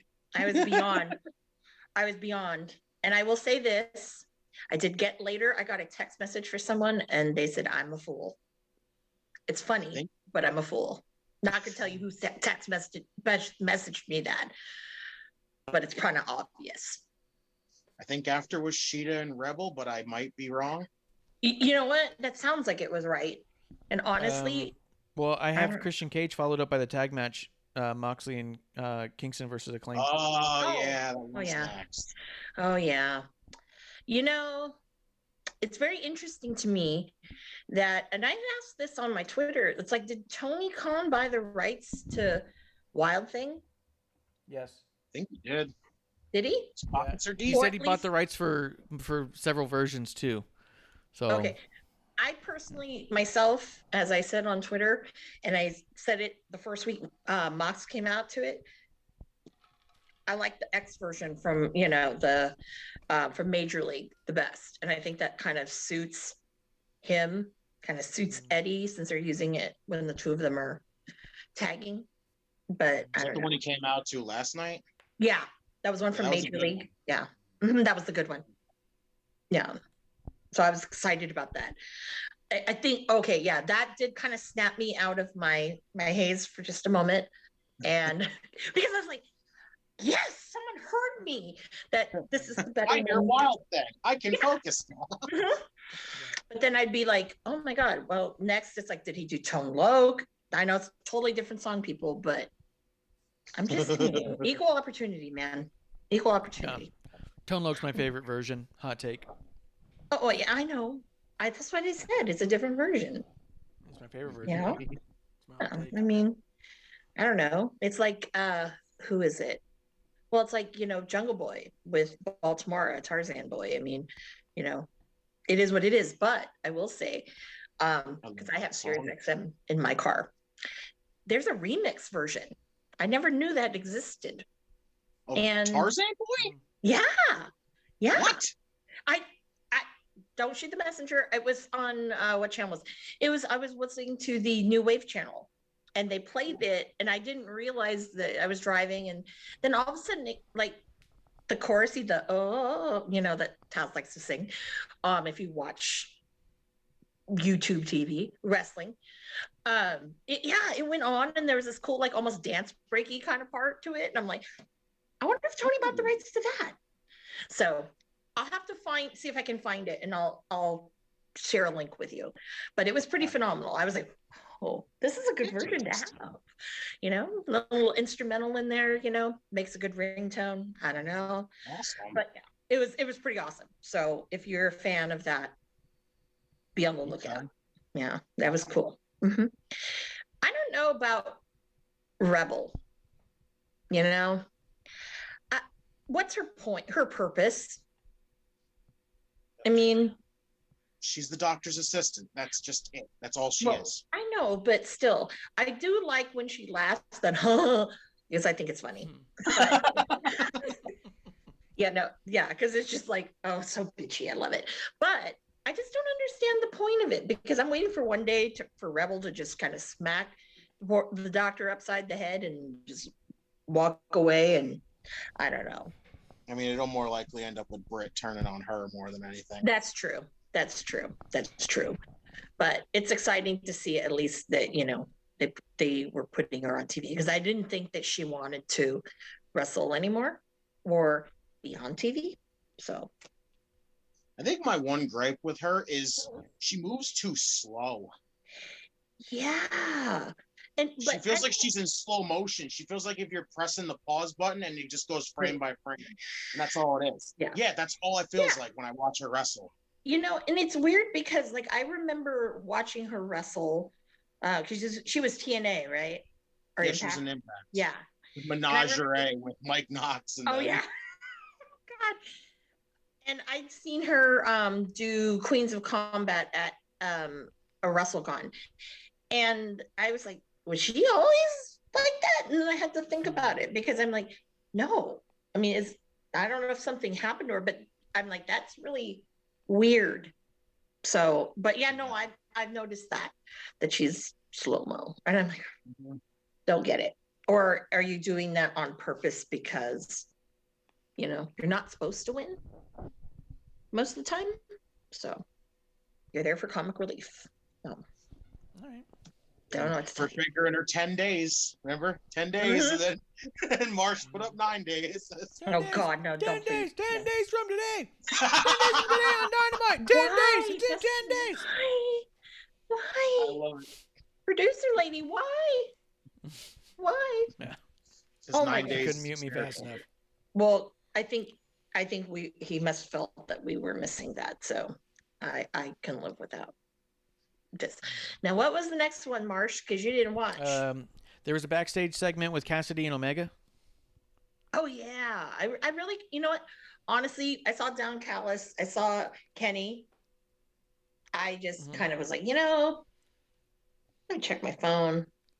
Let me go get a soda. I didn't really see it, to be honest. Was it special to you, Justin? Tearing up the thing.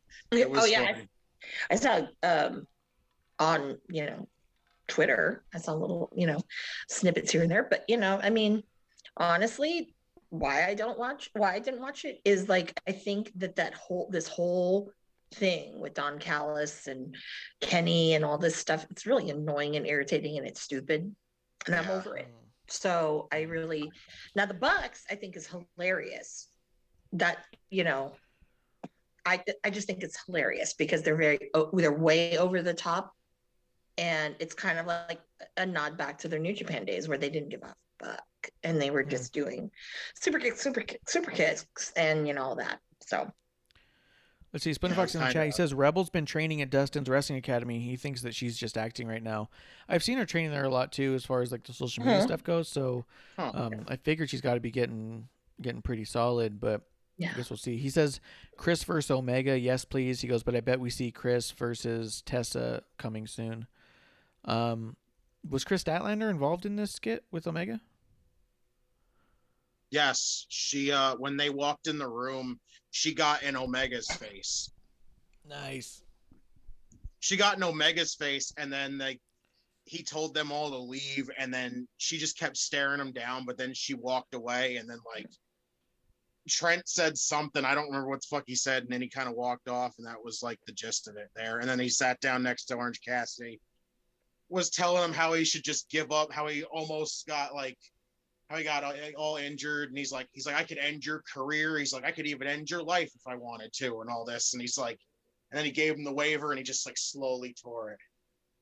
Nice. And I was like, that's hysterical. I'm like, he gives no fucks either. He just doesn't care what Kenny says. No, I love Orange Cassidy. He's hysterical. That is, he's such a great character. I mean, half the time I'm like, well, when I first started seeing him, I'm like, is he really like that in real life?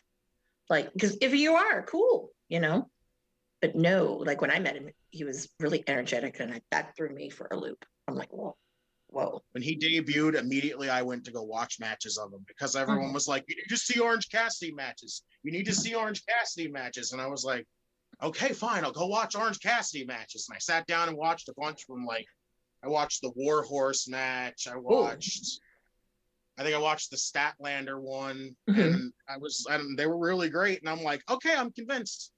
Yeah, another good one. It was from Beyond Wrestling. He and Cabana, and they were outside, and I think Bryce Remsburg was the ref. And there's this one spot where, I guess Orange had asked someone for a beer, and they got it, and he's just drinking it. And, and then he got on the ropes, and they were walking around drinking the beer. I just thought it was like great. I'm like, look at this. This is wonderful. If he'd have taken the beer and just done this, and it just poured down him, I would have laughed. I know. I was waiting for that. Or, him to pour it on Cabana, and Cabana would like freak out. But again, it is, I think that with Orange Cassidy, it's nice that people are getting exposed to that comedic type of wrestling. I know a lot of people hate that. But you know what, honestly, like if you say you hate it and you love Orange Cassidy, it's like you're really not giving it a try. There's my 2 cents. I think it's because we've seen the serious side from Orange Cassidy too. So I think so it's not all just comedy for him. Mm-hmm. Yeah, it's not. And then I don't know about other people, but of the best friends, I've always been like Trent, because I think Trent is like hilarious, because he actually is he's kind of dorky, he's really hilarious, and and he's super chill. So I don't know, shout out to him. Heavyweight Trent's the good wrestler. Chuck Taylor was the other comic fucking relief. Because I remember when he used to do the fucking grenade thing all the time. I miss that shit. I wish he'd do that once on Dynamite. I would laugh my ass off for that. I want him to come out of Swamp Monster. Oh my God. One time. Yeah. But I think Quack and Bush might have an issue with that. Let's see. So. In the chat, Splinter Fox does say Orange versus Chris was amazing. I've also heard the best Orange Cassidy match was versus Kylie Ray. I don't know if you guys saw that one or not. I haven't seen it, but I heard that one was incredible. He does say people hate comedy wrestling but love WWE zombie shit. I can test that. I don't think anybody liked the zombie shit. People who like zombies probably liked it. Yeah, that's true. If you like Walking Dead season 9. It wasn't a match. It was an advertisement. It was an advertisement, yeah. It was. I was like, okay, so we're in a commercial break now? This is weird for a pay-per-view. But yeah, he goes, I forgot about that match. Kylie Ray, that was fire. So Spring Fox agrees that was a good one. So it's the only one that I think to myself I'm going to eventually watch. of any Orange Cassidy match, to be honest. The ones I've seen, I've not liked, not cared for, whatever. It is what it is. I'm not into it. Totally fine. I'm not into a lot of comedy wrestling. We've talked about that before. Mm-hmm. Some of it I get at certain times can be funny to me, but for the most part, some of these overly comedy acts I just don't like as much. Yes, but I have that have no Orange soul. and Kylie is one that's on my mind as one that I'm probably gonna end up watching. You have no soul. Also, sad with her being gone, even though she's coming back for one more match against Thunder Rosa, which would be cool. Mm-hmm. After this, we did have the Inner Circle cutting some sort of promo here. I'm sick of that. Over that.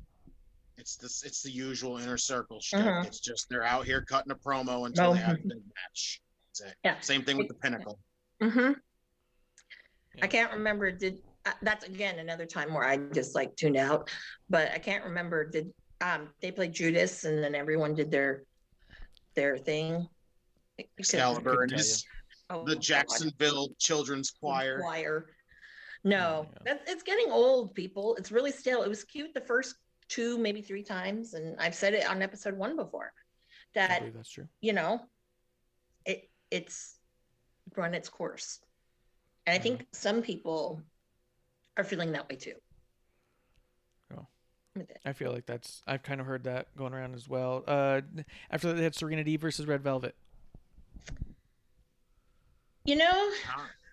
Red Velvet has gotten a lot better from when she first started. There's still some development I see, but it's really kind of nice to see Serena back. Mm-hmm. But we need to see her more, I think. But I don't know if it's because WA or whatever, but she is signed to, AEW. So I wonder, but I'd like to see more of her because I think that would make the women's division be a little bit more, I don't want to say legitimate, but it probably would make it look, at least fluff it up. It's the word, I feel like. Yeah. I mean, it's fluff. So to make it look better than it really is. So. Yeah. Justin, anything on that one? I honestly, I missed the match. I saw like the beginning half of it, but then I missed everything else of it. Like I kind of just, I wanted to go back and watch it but every time I see Red Velvet, she's gotten better so much. She's one of the people in the Nightmare Factory that over time she's at least gotten better. And Yeah. and Serena Deeb is she's great. She is really great. Like that's the day she loses the NWA Women's Championship, she's gonna be a nice addition to continue with the AEW Women's Division now. Absolutely. Mm-hmm. Yeah. I guess it was her match back from a knee injury, so if it was a little lackluster, it could be just working the kinks out or not. So could be.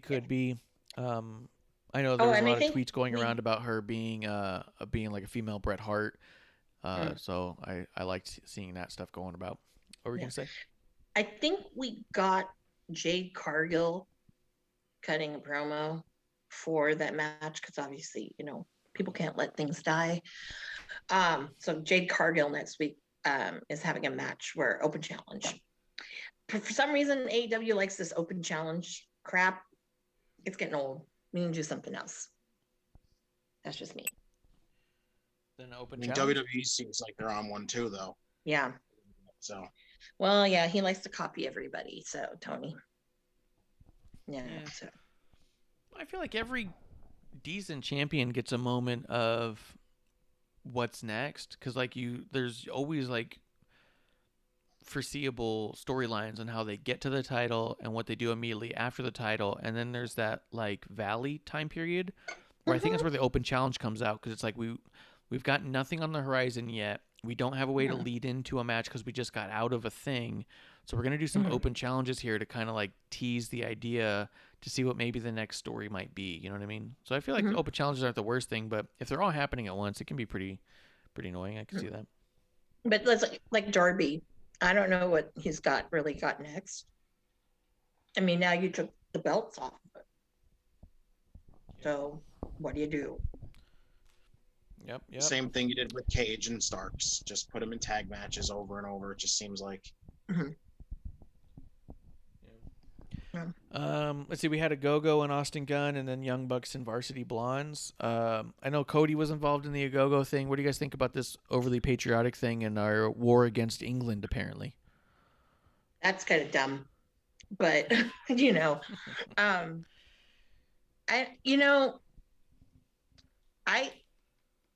my thing was this, like, what was it? Was it Austin or the other It was one? Austin. Yeah. Okay. He just he got rocked pretty hard. oh, he's injured. He's out for 8 to 10 weeks. They said. Yeah, I know. And it was like, whoa, holy shit. Like, I was like, wow. I mean, I don't know if it was just kind of like, if it happened to be like accident or whatever, or a Go-Go is just really that, whatever. But yeah, no, about the coughing up blood stuff. That was like blood capsule. He hurt like an elbow or a knee or something like that. Oh, okay. My bad. No, I mean, if it looked that believable, that's awesome. That's the goal. That's what Because you I want. thought it was like, I really thought that, I thought it looked real. I mean, I don't know. Which is awesome. That's perfect. That's what you want. Yeah, That's I a good mean, thing. for as If you much got worked, as that's the best part. We say it all the Yeah. time. The best part about watching wrestling is getting worked. Like, that's our favorite part. Yeah. My second favorite part is, when people. I'm not going back there. I'll just dreamy say. Real quick, Spinfox says Hook is in the Nightmare Factory. He says they're holding Hook for a big storyline. They were talking about that a little bit earlier too. Maybe right before you came in, they were talking about that. But he says he loves Jade and hopes Darby stays away forever. He's not a Darby fan. Not a Darby fan. So I'm curious what they're going to do with him next. Like you said, now he doesn't have the title. But Justin, anything you want to say about a Go-Go and Gunn or Cody and America and? Cody and America. I like that. Anything to say about Cody in America? Oh my God. That needs to be on a shirt, Cody in America, or whatever. Or some artwork. God. We need artwork. I don't believe from what I've seen, I don't think Anthony Ogogo is ready for this. I don't. And I don't like this whole thing at all because Cody just decides, oh, I'm going to come out and I'm going to play history teacher for everybody. And it's just, I don't give a shit, Cody. Like, it's not, this is all just some fucking giant ploy to get yourself over more. And it's just fucking stupid. You're trying to make it seem like it's such a big deal because, my recruits turn their back on me and you're supposed to feel bad for me. Like, fuck off. I don't give a shit. Nobody feels bad. It's just nonsense. It's nonsense. Mm-hmm. I don't think Ogogo's ready for this. Cody's just going to do this to put himself over more and more. And it's a bunch of BS as far as I'm concerned. I'm not looking forward to the Ogogo match. I want to know what you guys think about this. So the Cody promo that was so passionate that he cried about, like he cries all the time, was about how he's going to have an interracial baby. Oh, yeah. And about how he loves America. So he's going to beat the shit out of Anthony Ogogo. Anthony Ogogo is a British guy who's an interracial child. His dad is Nigerian, his mother is English. Yeah.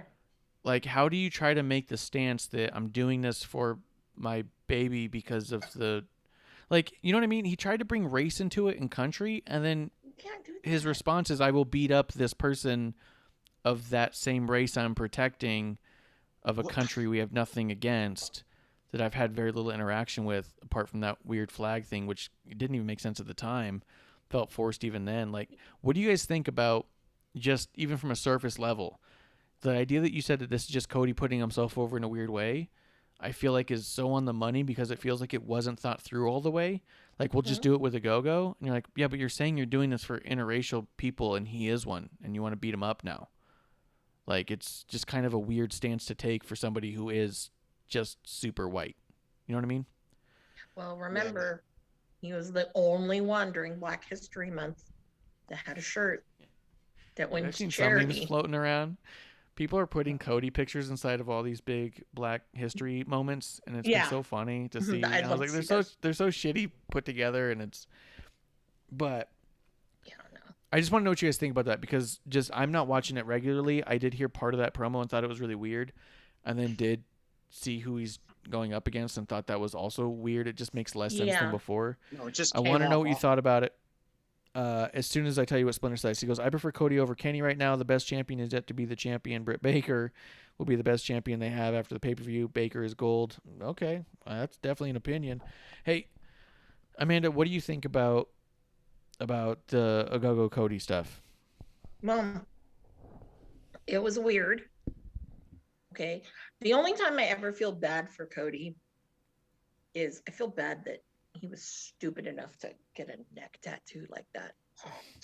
But I'm keeping it real, Justin. I'm keeping it real. That's fucking But- great. I know. I mean, I you only know- feel bad for you because you decided to put a Big- tattoo on big your old neck. ugly neck tattoo on Sticks your out neck. like a fucking sore Like, thumb. Sticks well, out you- like Jillian Hall's wart thing. Yeah. It's like, what were you trying to do?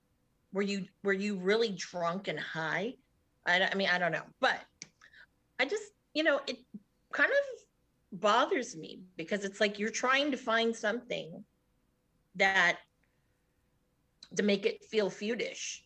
And if you have to try to find something really hard, then just don't do it. It just doesn't come out right. So I think that that's what this is.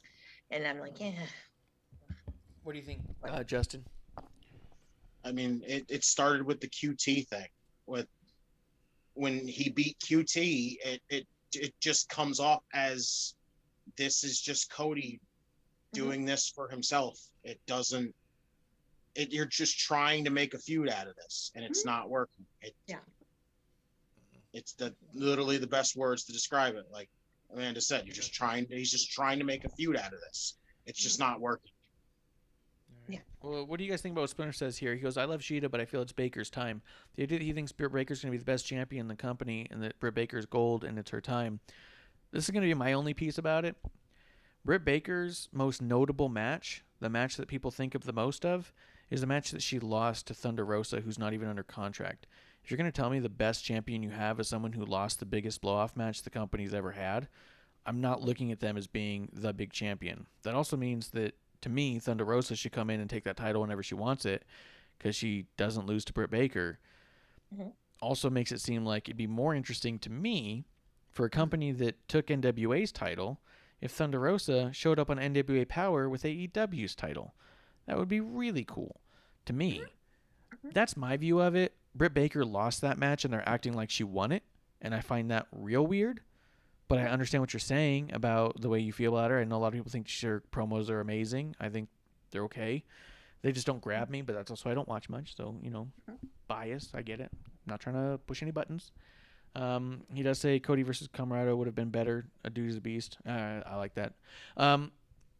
Justin, let's start with you. What do you think about Britt Baker as a champion and clearly going for this title from Sheeta right now? I mean, I'm still not completely invested in Britt Baker. There's just something that it's not clicking with me at all. But I think it's just too obvious. She's their golden girl pretty much. She was their first signee. They've been probably wanting to push her for like ever, but they've taken the time actually to like let her try to get like improve herself to show that she should be champion. And now it's just like it's still just generally obvious that she's taken it from Sheeta. Do I think she's gonna be a great champion? I don't know. I can't give an answer to that yet because I'm still mixed feelings about her. Okay. She's Spinner Fox does say. Again, Go ahead. I still think it's just gonna go to her. She's gonna do what she's gonna do with it, and it's just gonna end up going to her and Thunder Rosa. Yeah. Spinner Fox does say that match never happened. It was not a sanctioned match, which is the definition of insulting your intelligence from a company that's trying to convince you they don't talk down to you. if you have a blow-off match that does not matter, then you do not air it on national TV and tout it as your main event and put it down as historically the first ever women's main event in AEW television. It mattered. The number doesn't matter in the rankings. It doesn't matter to me that she's the number one contender. From a character standpoint, the character lost a blow-off match in what was the most brutal and historic match in all of AEW history, and if you think the match didn't matter, then it shouldn't have been watched at all. You don't air it. You don't call it your main event if it doesn't matter. That's talking down to you, and I think you're smarter than that. The company, maybe not. That's my take. Pointless Aggression t-shirts at prowrestlingtees.com/wrestlingontherocks. Amanda, what do you think about all of it? I really, well, I still don't know why, and I've been trying to figure this out, why people are just so obsessed with Britt Baker having to be like, she's the face of AEW. So what? You're the first one they signed, so you want to go there, probably Brandy, if you want to go there in the hierarchy, probably signed before you. So, you know, I don't buy it. I don't, you know, I really just don't with her. I'm like, if she does get it, I think it's going to be a very short run. Very, very short. Because I think Thunder Rosa is going to take it from her. I'll tell you, I was surprised. I thought you guys are both going to like her a lot. I thought I was going to be kind of the asshole in the situation, to be honest. Well, you know, I liked her stuff on the indies, but now that she's in front of a camera on TV, I don't know. I'm not feeling it, to be honest. He does say Kylie Ray was the first woman to sign. I thought it was Britt Baker, but maybe it was Kylie. I thought it was Britt and then Kylie, to be honest. I thought Kylie was I thought Britt Baker was at the press conference thing with Jericho in January. I thought Britt was there. Yeah, but Brandy was already signed. Brandy was signed as the chief Brandy officer, but I think that I thought that Britt Baker was there, and then at right before Double or Nothing, they signed Kylie, and then that went the way that it went, which is unfortunate. But I don't know. I thought you guys were gonna be a little bit more behind her, to be honest. I was talking my shit 'cause I thought you guys were gonna back it, and I didn't want to feel like I was being a total dick. But I do think it's a little transparent. I do think people think she's the face of the company, but I also still think that the women's division still feels really weak. And I don't know if Britt Baker has what it takes to elevate an entire division. I don't think Sheeta has it either, to be honest. Nothing's really happened, but at least she's on TV more, so maybe get more eyes on the title and make it seem more prestigious. So in that regard, I'm not against Britt Baker having the title. Because if you're going to put her on TV more than the champion anyways, you might as well put the title on her so at least it looks important, you know, from that regard. Was it All In? She was in the four-way with the women, right? Yes. The four-way is Double or Nothing. That was the best I've seen from her, was that Chelsea match. Green, same thing. That's how I felt about Chelsea Green, too. That was like the best I've seen her at. Tessa's freaking amazing, but, you know, a lot of people don't share that opinion with me, but yeah, that match was a really good, solid match. Yeah. That was the best I've seen Britt Baker was there. Yeah. Splinter Fox does say, well, if you want to call it like that, then Baker has more wins over Thunder Rosa, which is probably true, but the big blow-off matters, right? The final win is what you talk about. The blow-off is what we get to. The WrestleMania moment. The person who... How many times did Ric Flair win on his way to WrestleMania against Shawn Michaels? No one's talking about that. They're talking about the loss at WrestleMania, right? Not to say that, you know, all things have to be compared to WWE. I'm saying that the blow-off means something, and that was a huge blow-off, and she lost. And the response immediately afterwards was put Britt Baker on TV and have her talk like she won. And to me, that was weird. And then say, well, the match didn't matter. Well, then why'd you air it? You know what I mean? Like, the match mattered. And I don't mean in rankings. It just mattered in character. Her character seems weaker then. So the second she wins the title and Thunder Rosa shows up, at least there'll be some sort of feeling there. We'll be like, oh, shit, Thunder Rosa might take it because she beat the shit out of Britt last time, which could be cool, which could be exciting. Not saying that is a bad thing. Jeremy Steven coming through. Cheers, Jeremy. I don't remember if you popped in a little bit early or not, but cheers to you. He says, AEW is proof that not every indie darling is ready for TV. I agree. I think NXT shows that too sometimes. A little while ago. To be fair, I think it happens on NXT as well sometimes, but yeah, I'll give you that. That they definitely give people... They definitely They definitely have no filter at AEW. They'll just put anyone up. Let's see. Splinter Fox does say, if I had it my way, Chris would be the women's champion. Chris Statlander. Pac would be the AEW champion. Santana and Ortiz, the tag champions, and TNT champion would be Ethan Page. You know what? No. Come on. I'm okay with all that, to be honest. Well, I'm okay with it, but I like. Yeah. Never mind. I'm not going there. No, I got you. Dreamy size. I'll tell you, I would have no problem giving Splinter Fox the pencil for AEW for 1 year, maybe 6 months. Really? Well, let's do 3 months. 3 month probationary. See what he does. You know what I mean? Because I'll tell you, those champs seems pretty all right. Oh, yeah. Splinter Fox says no Baby Rock for you because he's hurt. Oh. Like he looks good in a little suit without a shirt on. Come on. A little suit on, a little neck brace on. He should have a neck brace that's bejeweled or with lacy things on it. He should have a. I offered that. Yeah. He's that's no. I go, yes. It's totally bougie and you would do it. I know you would. Make it bougie. Make it like a Louis Vuitton neck brace or some shit. Gucci. Have him do a couple of them. Gucci. Like, do Gucci. Do a few of them where it's Gucci, Louis, like every day. Coach, just a different version. No, but like, no. Coach is not in that level. No. Fendi. No one rocks Fendi. Come on now. I just know the one song that said "Bad Bitches Wear Fendi" or whatever. Remember that song a long time ago? Yeah, but bad bitches. That's the only one I know. Bad bitches now do other things. Like they're carrying like Hermes Birkin bags and shit like that. I mean, I don't know. All right. Hey. All right. Those are like $10,000. I like it. Yeah. Only, and if you're not a person like a celebrity or a known person, forget it. You'll be on a waiting list for like 20, 30 years. You might die before they call you to say, hey, we got a Birkin for you. So that's so funny. I think you should do that. I think you should do it anyways. Just make the neck braces and send it to them and be like, it's up to you. Just be like, it's up to you. You don't have to, but it'll change everybody's perspective of you. No, I think I will. I'm like, I think I need to do that. I got to go to a medical supply place. Or actually, you know what? I'm going to look on Amazon right now. I think I'm telling you, you can make it happen real easy. I have lots of stones, I actually would be cool, but he hasn't worn neon. But I have ones that are blacklight reflective. They're pretty badass, I must say. Well, you could do that, but also make another one Gucci then. Do 2 of them. Here's a bejeweled one and a Gucci one. Tell him it's his choice what he wears on TV, but he's got to wear one of them. And then I can see MJ. Well, I want a Burberry one. I'm like, Jesus. Well, hurt your neck then, dude. Break your neck and you'll get one. And I should. Splinter Fox does say, he goes, yeah. Get well late. News.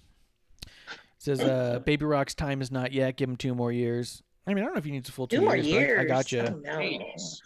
He definitely shines in that company for sure. So I mean, we'll see. I mean, come on. I think I can't deny that it could take 2 years before he's like top, but I also can't deny that he's so good that he couldn't just one day soar. You know what I mean? Like it's tough to say. I'm gonna say it's this. Not all up to better. Him. He's better, I think, than some people who've, who they kind of push a little bit. Exactly, and that's my point. Is it's not all up to him. If it was strictly up to him and his talents and stuff, then we would see something else. So it could be 2 years. Whoever is obsessed with Luchasaurus needs to get over that. He's just horrible. They need to move on. He does say, go on. He goes, my dark horse champion would be Trent. He goes, Trent is so good, man. I don't know what the hell's going on. Trent and Scorpio Sky, to me, are the 2 biggest stars that they're not utilizing. They have 2 dudes in Trent and Scorpio Sky that could be your main event heavyweight championship bouts that would go down as classics that they are not utilizing in any way near where I think they could be. Those are the 2 most unfortunate causes on their roster. I'd throw Hangman in there. Sky. To be honest. Hangman. I can see that. Let's see. Trent's so good. He goes, Trent should be the one to beat Miro for the TNT title. He goes, neck injury, ding on hello. You don't want to force his return. I know you don't want to force his return. But, Stone Cold did a lot on TV when he had a broken neck. Hey guys, the last 2 things that happened was Miro cut a promo and Young Bucks had a match. Anything you want to say about those? I don't know. The only highlight out of that Miro Lance Archer thing was Lance Archer telling about how he was like the whole when you were still talking about a day for yourself. That was hysterical. Yeah, that was pretty funny. The only thing I'm not getting is Jake Roberts now. Like, what is the point if Lance Archer's cutting the promos now? What's Jake doing now? Nothing. Jake just is there to be weird every once in a while and say weird things that don't make sense. That's all I can sum it up to. That seems accurate. Right. Yeah. But hey, if it's keeping him sober, then, more power to him. That's true, too. Yeah. That's also true. Yeah. I will say the Bucks, though, I goddamn love the fucking Varsity Blondes. Let me just tell you. They're getting so much better. They totally, these were two that weren't, they were thrown together. And look how magical they are as a tag team. I don't want to see them wrestle individually. I want to see them as a tag team. And, they're just getting better and better. So, and the Bucks, shout out to being old school Bucks and wearing, what was it, fur on their thing when their entrance gear. Yeah, I'm loving it. So shout out to Brandon Cutler's wife. I can't remember her name, but shout out to her because she's been doing some cool, funky stuff. Oh, she makes their gear and everything? Oh, yeah, she's made their gear for a long time. They have another guy, but she nails it. She totally nails it. It's great.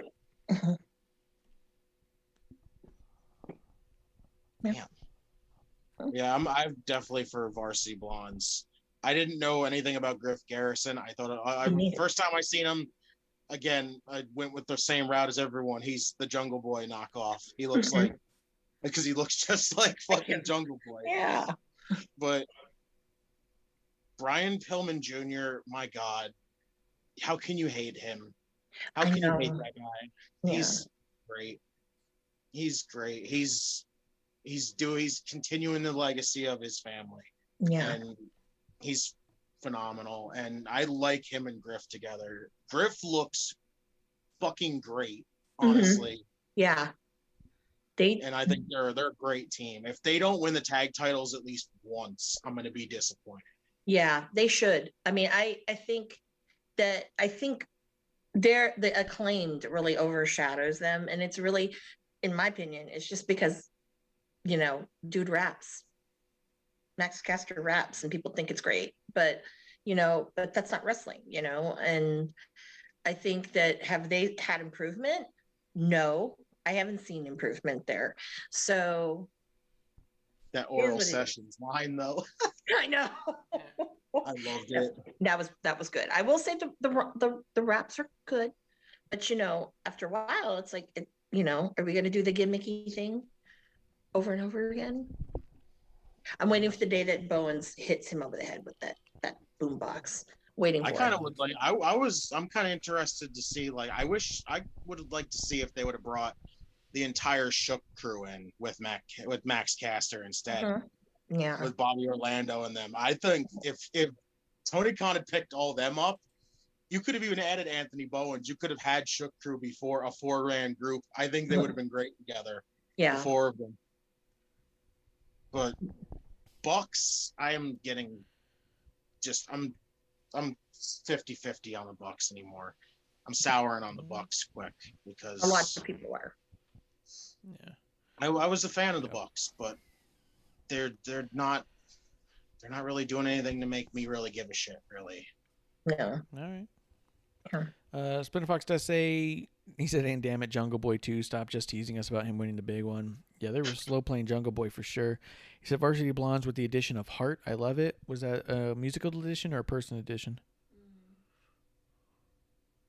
Does anyone even know anything about Julia Hart? Because I don't really either. I don't either, but she looks really cute, doing her little cheerleader type of like flips. Yeah, I added more ambiance to what the greatness already is, because the two of them are already great. But then when you throw that in there just for like shits and gigs, I'm sold. Good. Mm-hmm. Hell yeah. It says Garrison got bigger, and that is a future world champion. I think it's possible. I think Garrison needs to be in this tag team because I think he does not stand out, at all. And I think being part of a tag team this way, he'll eventually break away. I think also he needs to cut his hair. Him looking like a bootleg Jungle Boy, and Jungle Boy was there first, is only hurting him. If he cut his hair, he would stand out.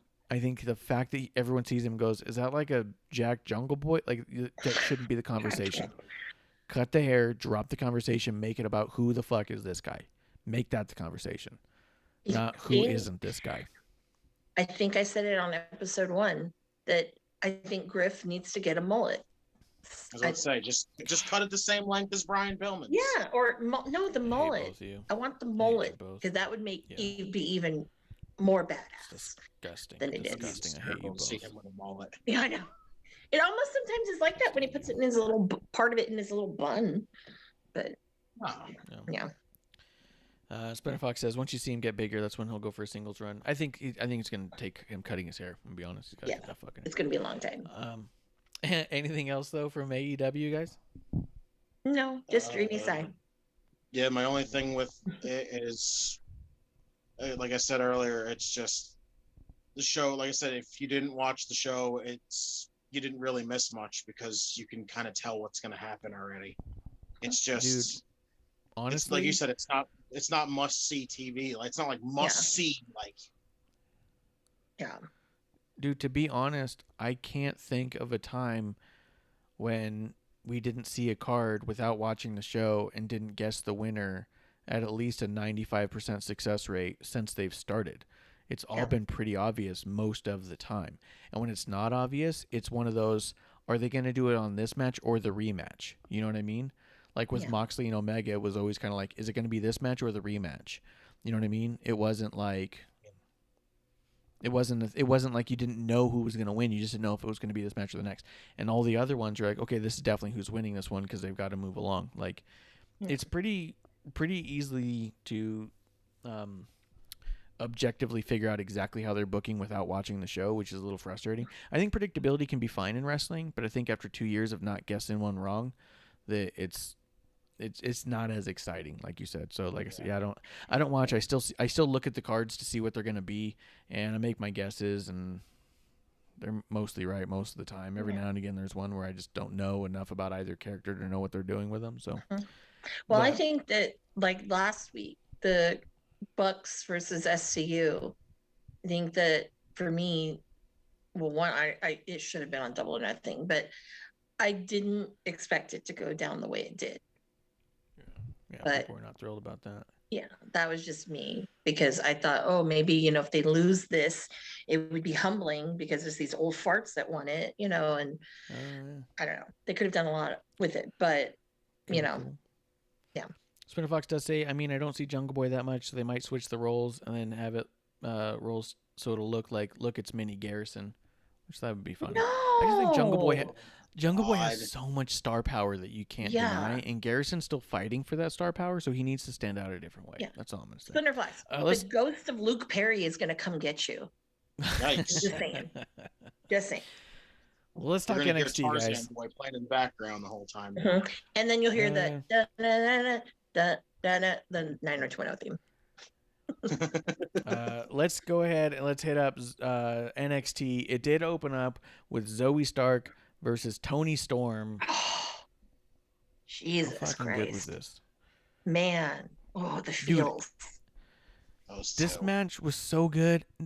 Here's the thing too, is when Toni Storm hit the perfect storm, I was like, oh shit. I was like, that's it on that. And Zoe kicked out. I know Zoe lost in short order with no offense in between, but I can't think of anyone besides Rhea Ripley or Kylie Ray to ever kick out of a perfect storm on WWE TV. Yeah. It was, I was blown away. Like, that was like, man, it makes me feel sometimes like, man, if only AEW, their women were just not even a tenth, let's just say, of what the NXT women are, it would be a lot better than what we get now. I'll be honest, matches like this is why I get the feeling that when Britt Baker's contract is up, she's going to NXT. Well, how's her old man is there? Come on. Well, but beyond that, who's Britt Baker gonna wrestle that's gonna elevate her like she would be able to elevate? Like, I mean, you can only get so good with what you have around you, right? She needs to be amongst top stars. With as good as she is, Britt Baker needs to be amongst the Toni Storms, the Sashas, the Charlottes, the Rheas, the Asukas. I mean, Io Shirai. Like, she needs to be in there with Dakota Kai, Raquel Gonzalez. She needs to be in there to get to that other level that she probably doesn't even realize she can get to. You know what I mean? Yeah. I'm not saying she will, because I do think there's part of her that is in love with the idea that AEW has backed her the way they have. And I think there's a loyalty factor there. But I also think that there's a static factor you get to. At what point do you say, I'm just carrying a division and I'm not getting better? Versus, if I'm going to grow and be a fucking phenomenon, where do I go and do that? Seeing matches like Toni Storm and Zoe Stark, especially knowing Zoe Stark just fucking 4 months ago was on Mission Pro Wrestling. You know? Unsigned. Championship wrestling from Hollywood. Yeah. Yeah. Just an unsigned talent wandering around trying to find a spot. And here she is in a fucking rivalry with Toni Storm. Beats Toni Storm once or twice, I can't remember. I think it was once in a tag and once in singles. And then, loses in a way where she looks stronger than almost anyone that Toni's ever gone up against. She is now in, as far as the Toni story arc goes, she's now in the same category as a Rhea and a Kylie Ray, which is amazing. Yeah. Like Amanda said, she said that the AEW division, women's division, wishes they were like 1/10 the like NXT's division, but like I said, NXT's division is the best women's division right now. I used to say it was Impact's, but I think it's all NXT now with the best women's division, because their women they kill it every time. Yeah. It's incredible. Even that jobber girl who came out to barely sneak a win over Toni looked amazing. Like, what? Zeta Ramir, yes. Yeah, Zeta. It was amazing. This one, just because we like to talk fashion here, we're a high fashion show as well as a drinking show. Toni's gear looked fucking on point. I think she should rock the pants more. She looked amazing. Something about when she rocks the pants, I think she looks stellar. I think she should keep rocking the pants. I think producer said that she also thinks that she doesn't adjust her ring gear as much when she's wearing in pants, which can be one of her points of contention. She'll be watching matches and go, she keeps messing with her gear. I'm like, I didn't even know what are you doing? But it's something she notices, Producer ladies like me, except I'm always like, Ricky, quit digging your butt out of your things. Go back to booty shorts. Quit digging your butt out of your butt. Yeah, like, I'm gonna kick the leg out of your leg. Yeah, but I don't know. Toni Storm, to me, she looks really like, I don't know. She looks really stumpy and short when she has the other gear. Disproportionate. Yeah, it doesn't feel right for whatever reason. She looks. I think that's true. She looks shorter. She does look a little like almost more pit bullish with shorts. Where with the pants, maybe she seems a little bit taller, a little bigger in that regard. So I could see that. But yeah, I thought she looked amazing. Splinter Fox does say Indy Hartwell is the women's division. Don't at me, son of a bitch. I can't even at him. And he says Dunn sucks. You know what, Pete Dunn? Yeah, he's got horrible tanner. His tanner is bad, dude. Dude, it looks like he has contour on his face. Like, dude, bro. The worst part is in matches sometimes it'll rub off on the other guy and they have these weird orange streaks. I'm like, fuck, dude, stop. Like, stop come on. Or dude, he could have fucked up anything on and I would not want to piss him off. The motherfucker snaps my fingers when I have problems. That's true. It's a good point. If he shook my hand and I looked at the palm of my hand and there was a bunch of weird bronzer in it, and I looked up at him and he goes, "What?" Nothing. I was gonna say thank you again and leave. You know what I mean? Wow. But two people that I think are really horrible with their tanner, and one is Guevara, because he all the time has patches. Like, and it's uneven and whatever. MJF, actually there's three. MJF, because when you look at his hands, Have you ever noticed how like his knuckles and like certain parts of his hands have these weird like it just doesn't look right. There's something weird about it. And even sometimes on his face, yeah, bad tanner. And then the third has to go to Colt Cabana. Why? Because I've seen him literally when he has his tanner, he's sweating so much, it's like it's it's dripping off, and you can see it. It's like you see his whiteness underneath, and it's like, dude, no. And just inside baseball, we gave him some of the best tanner that was in the world. My friend bought him some, and I was like, dude, you're gonna get dark with this. He didn't know how to use it, so of course he wasted almost all of it. But yeah, bro, no, back it off. Okay, everybody calm down. Everybody calm down. Aggression Calm t-shirts. down with that. Calm down with the spray tan. Okay, I know y'all buy it from Sally Beauty Supply because that's no secret, in the indies. But Splinter Fox says Colt buys cheap tanner, he saves his money. Yeah, I mean he has to save his money ever since I know TM. that. Yeah. Come on. I've only been a fan for what now? 8-9 years? Yeah, totally cheap. All right. Pointless Aggression t-shirts available at prowrestling.com/wrestling. And I have one. I was gonna wear it. But... Hey, did you get the package I sent you? I haven't been home, but I saw that I got a package and I knew it was coming from you, and I was like, I think I know what's in here. And I haven't been home. So I will get it Saturday. All right. Let's see. Anything else, Justin, you want to say about Toni Storm or Zoe Starks? This match was fucking crazy, stellar. insane finishers that she has now, whatever the hell that was. Yeah, it was like some sort of hip brain buster, whatever the fuck it was. I thought of it as like a hip toss tornado DDT is how I was able to function it. It's crazy. Yeah. It was insane. I wish she would call it the Eye of the Storm. That would be cool. That would be great. All right, good. I'm glad we're on the same page here. Spinner Fox, Eye of the Storm. Yay, nay. Need your vote. He does say Colt's the man. Love his Twitch channel. I hear he's a good guy.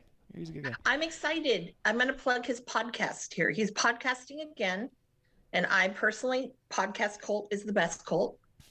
And it's called Wrestling. Was it Wrestling? I don't know, bad fan. But anyways, it's a new one that he's doing. And you can actually call in, I think is the premise.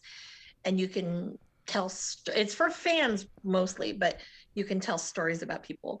So people are like, are you going to call in? I go, he knows my voice. So he's not going to put any of that on there. He's like, good God, what does man have to say now? He answers the phone and hears you, and you're all like, long time listener, first time caller, and he just hangs up on you. I know. He's just all like, you're not hearing stories from her. You're not going to hear stories from her ever. Never call back. He would do something like that. Yeah, he would. I almost thought I was going to call it the Boom Boom Podcast. No, it was like should be wrestling. Boom Boom into the room. Oh, I think it's like wrestling. Oh Lord. Spin Fox asking, he goes, of what Eye of the Storm? Eye of the Storm is the new Tony. I want to call that Tony Storm has a new finisher. I want it to be called the Eye of the Storm. If you look at like the NXT Twitter, they have GIFs of it and stuff. But he goes, yep. He shouted out on Ethan Page vlog this week. Can't wait for his podcast again. Man, you guys suck. Yeah. Sean Waltman has a podcast, guys. Pro Wrestling for Life podcast. Check it out. He's got a new episode dropped today with Jeff Jarrett. It's fantastic. And I'm on the team. I've started editing for them, so it's very cool stuff. Let's see. The next spot in NXT was the Prime Target with Karrion Kross versus Finn Balor. How fucking crazy was this? Nailed the hell out of it. They nailed. They always nail it with the freaking videos. Yeah. Well, you know who it is. Shout out to him, Giancarlo Dietmo. He's the one who did, if anyone remembers, Janelle, the original Spring Break ones, and a lot of the video things that Janelle is done because that's his homie. He does some great stuff. And I was kind of bummed that he went to WWE, but you know what? He's doing some great shit over there. So shout out to you, Giancarlo. Cheers. Yep. Yo, this vignette to hype up Cross and Balor, and the way that they were calling it Cross Balor 2, the fact that they interviewed Paul Heyman, Pat McAfee, Jimmy Smith. Well, the I know fact that that's why Paul you Heyman, liked it. because of the way they presented it, I was like, this feels like a big money fight. This feels like Mayweather, Conor McGregor, but like, I wouldn't say bigger, but like, I mean, it feels like that level of importance where people like gotta know and everyone's gotta have a side. The fact that Paul Heyman's all like, yeah, Roman Reigns is watching this match. He wants to know. The fact he goes, I usually give spoilers, not predictions. And he goes, this one's too close to call. I was like, fuck. Yeah. This feels like a fucking big fight. This feels like it's a Showtime exclusive, the way that they're presenting it. And I thought that was fucking insane. So good. Oh, yeah. The fact that they were using main roster guys to talk about this, like it's the talk of the industry, is the way they're presenting it, was so fucking cool. So cool. And the fact that Cross and Balor, I think, is still, in my book, one of the matches of the year. I saw that on my list of match of the year contenders. It was absolutely fucking incredible. The idea of them doing the second one, I have a feeling those guys are going to try and top it. They're not going to do less than. I think they'll go extremely over the top because they know what they can do and what they did. Yeah, definitely.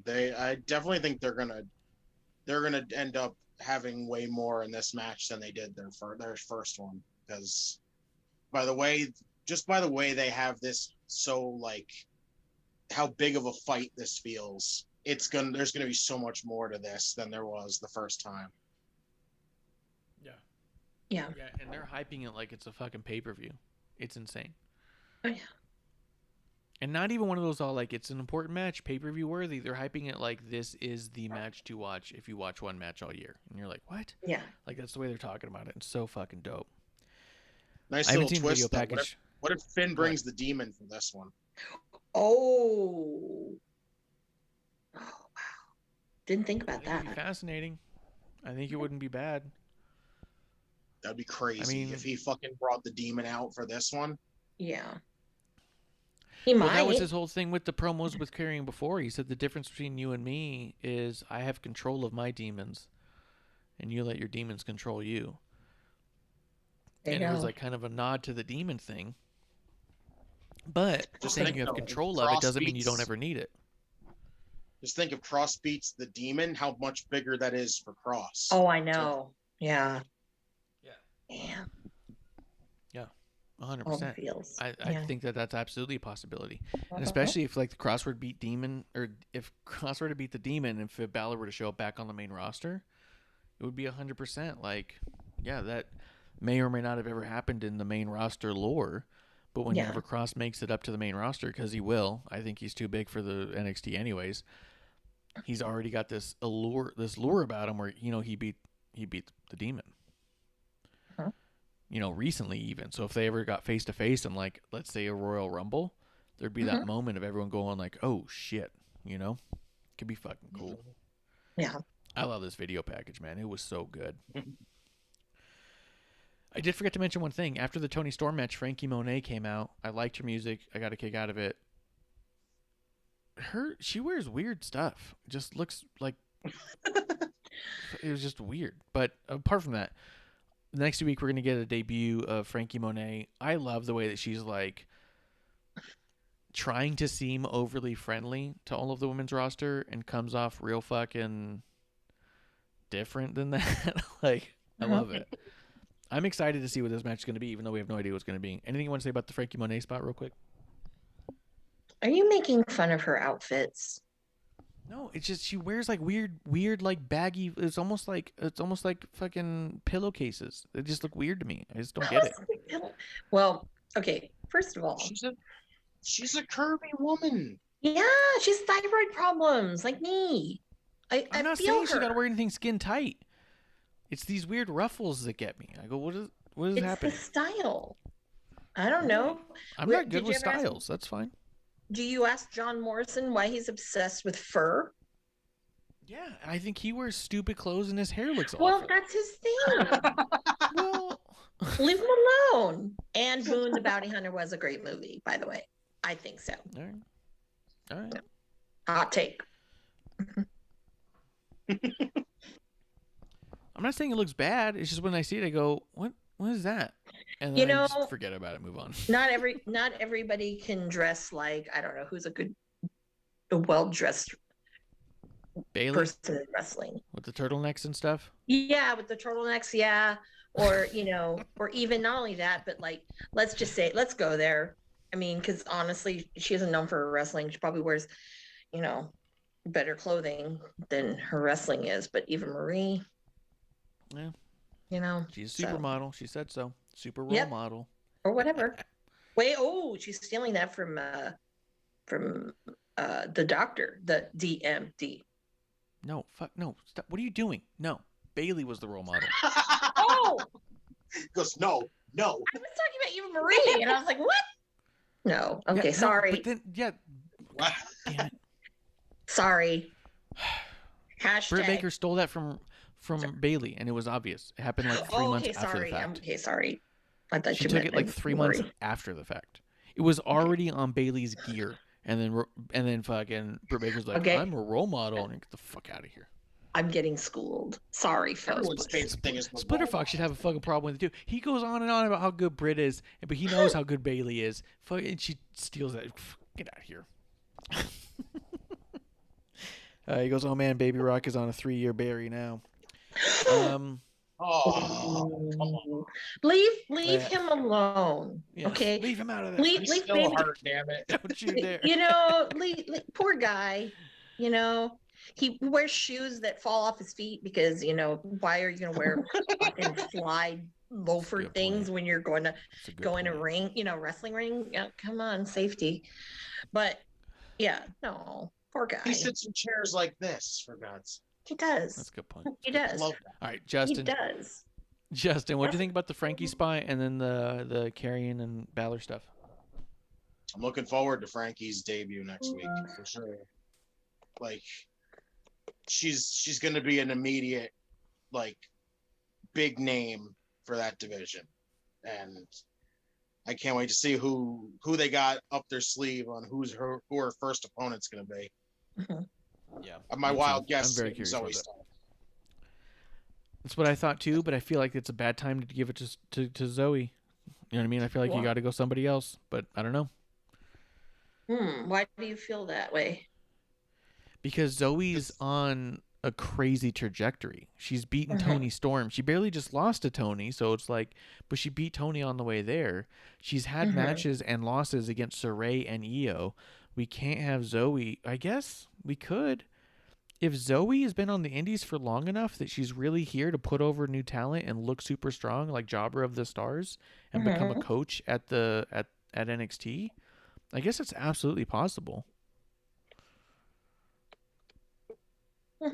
I just feel like Zoe looks like $1 million out there, and I feel like you don't hamper that. But I guess now that you mention it, she lost to Io, she lost to Saray, she lost to Tony. She's lost big matches, so getting a few big wins, maybe, I don't know, maybe it's just to make her look good. So I don't know. I guess you're right on that one. Amanda, what do you think about all this? What do you think about the Karrion Kross and Finn Balor stuff? Oh, that just was that. I was just kind of speechless. I mean, that was great. I mean, I don't know what it is lately really about. I mean, I think we talked about this on episode 1, but I don't know what it is lately about these promo packages that are on NXT and how good a lot of these ones are. And that's the takeaway I get from that. And I'm like, whoa, like I watched it like 2-3 times because I thought it was that good. So that's exciting. Love to see the Demon if it happens. And then, I don't know. Frankie Monet is interesting. Go ahead. She's interesting. I don't know what's going to happen with her. But it remains to be seen. I think her first opponent probably is, I'm just saying this because she can, pretty much just get over is, I think, Aaliyah. I don't know why, but I have yeah. this feeling that it's going to be her, and then we have to be subjected to Robert Stone, and yeah. So Yeah, I could see I that. see that's where it's I could see going. that for sure. What'd you guys think about the use of like Paul Heyman and Pat McAfee and stuff, and the fact they had Jimmy on there as an NXT analyst?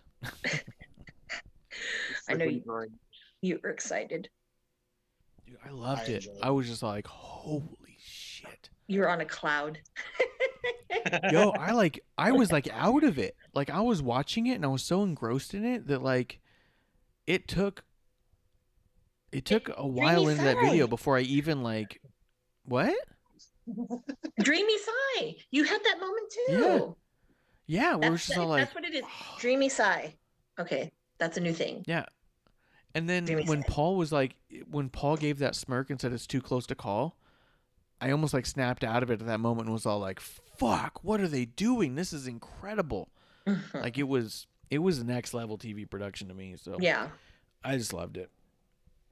Again. It was insane. It was awesome. Mm-hmm.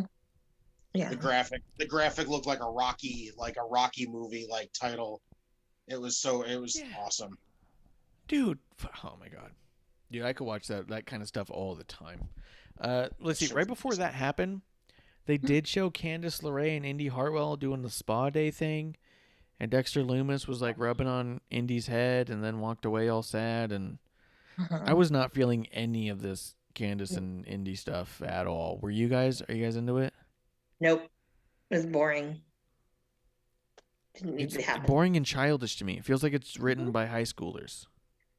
And then it feels like it's also acted by high schoolers. Exactly. Am I way off on that one, Justin? Justin, what do you think? No, I was all right with it. You can disagree. You can say I'm wrong. It's fine to say that. No, I mean, I enjoyed it. I thought it was because as soon as she said that Dexter's a loser and all that stuff, and he was like all sad and walked away, and I'm like, no, this can't be. You can't be doing this now. I'm like, we've gotten this far into it. We're stopping this now? I was like, fuck. You know? Yeah. I was almost disappointed. And then when they came back to the second one and Candice got busted, I was like, yes, it's still happening. This is great. I'm very happy now. I was like, now we can, I'm like, just can we get to the part where they're going to be a couple? Like, come on. I want to see it. I just want to see it so bad. It's hysterical to watch. All right. If you're loving it, that's totally fine. What do you think about, do you find the acting even campy, or do you think it actually comes out pretty good? I think it comes out pretty good. Like Indy especially is really doing great. Like the whole part with her where she did the fake faint. She's laying on there. Dexter scooped her up, and then she was like, "Hey, I'm good to go with this here." I love that. That was great, and I think she's nailed it so far with this. It's just the whole, she wants to talk to him. She wants to be around him. She wants to kiss him, but Candice is just preventing it. And it's fucking, Candice and Johnny are absolutely fucking hysterical with this shit. They're the freaking protective parents right now, and I get a laugh at it every time. Especially during the like where Candice called the cops and she's pacing back and forth in the camera, and I laugh so fucking hard. I'm like, and then Johnny's screaming, "Tell him he kidnapped our son," and I'm like, this fucking hysterical. All right. I love that whole. Tell me some of your favorite. Tell me some of your favorite movies, because I'm guessing you're gonna throw out like Beethoven and Sandlot, anything from the early '90s. Three Ninjas, I'm thinking's on your list. Oh God.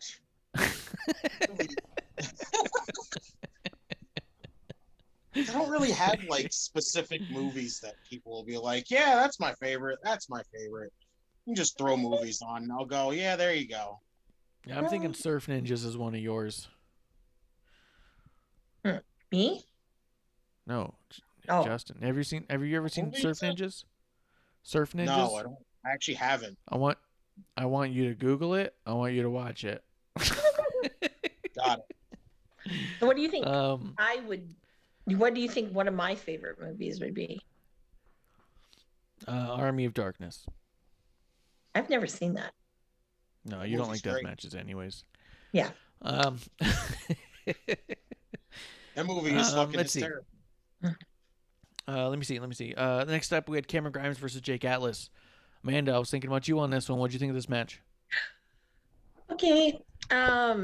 This one actually, I was very surprised with, and the reason why I say that is because it was something on the, there was something, it was on the indies. Like if people hadn't gotten signed when they did, I think that would have been on PWG. That was the first thing I got out of it. The second thing is, man, they just do not know how to use Jake Atlas very well. And I was like, man, they really don't know how to use Cameron Grimes very well. And I was loving it. I just really enjoyed it. I know that one of the things I've always thought about with Jake Atlas at NXT is it's like, all right, how are they going to use you? You know, like what's going to happen? Because I think there may be some like retooling, kind of like what they're doing with Swerve. Like they have to kind of retool him and give him something to, I don't know, make him legit or whatever. But I think that, but I thought it was an awesome match.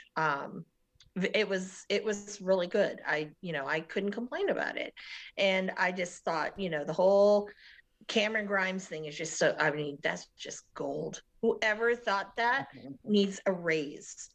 Beyond a raise. They need some kind of like, I don't know, a bonus that's to the moon because it was that good.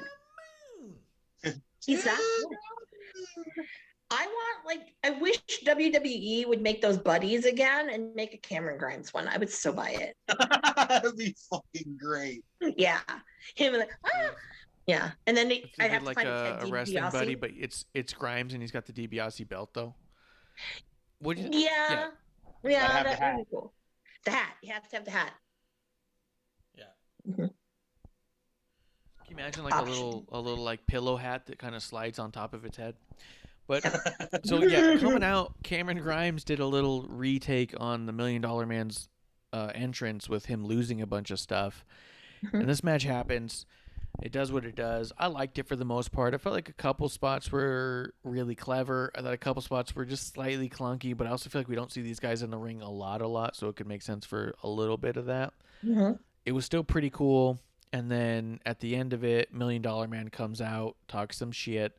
Cameron loses, and then $1 Million Man is out there just laughing and stuff. I love He rolled that. up in a limo with a dollar bill on a dollar sign on it.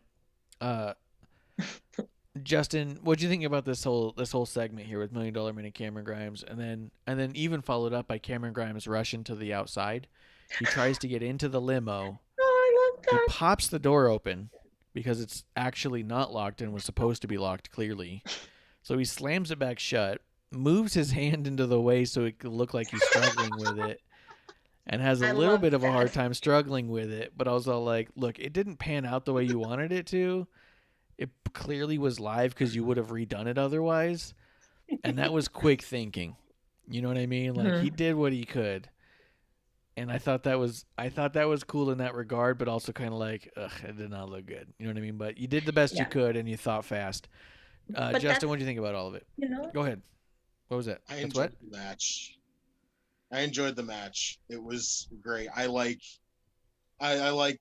Cameron Grimes. Jake Atlas is phenomenal. I want to see more of him. I wish they'd use him more. Yeah. But the whole thing with Ted DiBiase is absolutely hysterical. Whoever thought of this, I fucking applaud you for this because it's hysterical to watch. It is fucking hysterical.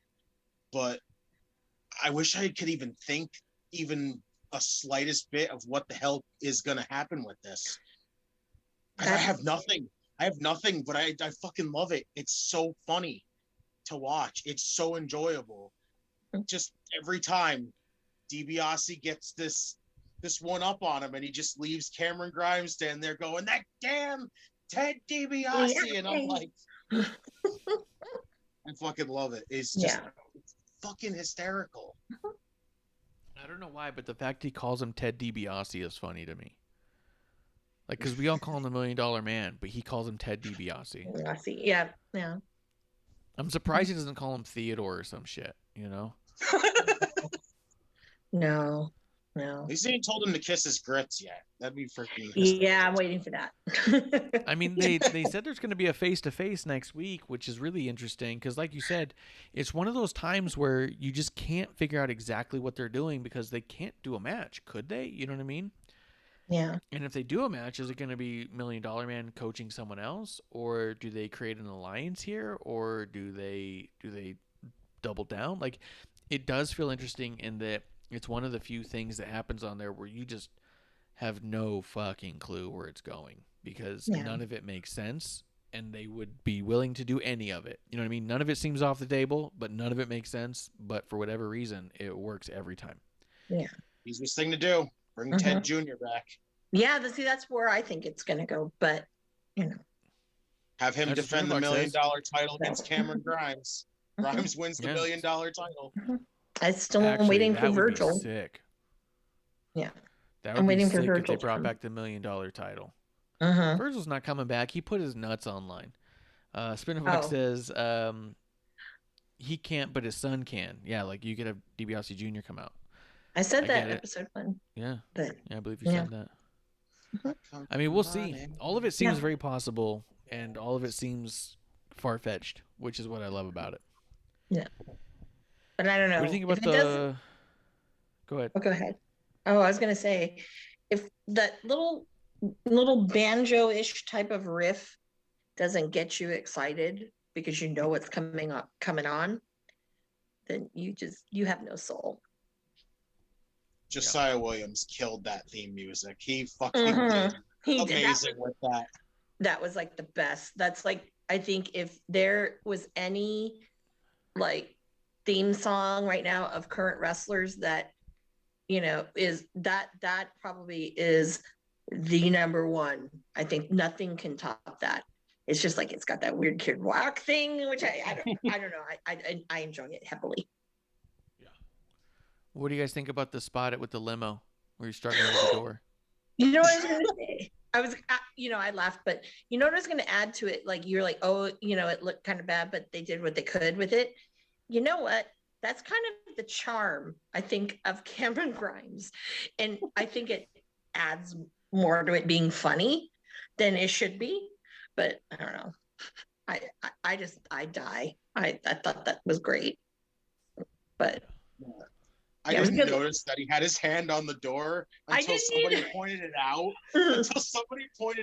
And like on Twitter, they're like, "Did anybody realize Cameron Grimes had his hand on the door the whole time?" And I'm like, you know what? That just makes it even funnier. Yeah. Yep. It's even better. Yeah. And that's one of that's been Clump's thing about Grimes is the more we point out these little details, the more he hopes it's all real, like it's all intentional because. It started off with the shitty sports car that was like old and not good, and he was mad at first. Clump was like, "That's bullshit. If you had that much money, why would you buy that car? You'd buy a better car." And I was like, "Because if I had that much money, I'd buy a Dodge Viper." And he went, "Oh, I see exactly what you're saying now." And he was like, "Because someone who grew up without money, who suddenly gets a bunch of money, is going to buy their favorite Hot Wheel, not actually a good car." And then. When the watch thing came about, Cameron Grimes was looking at a $30,000 watch.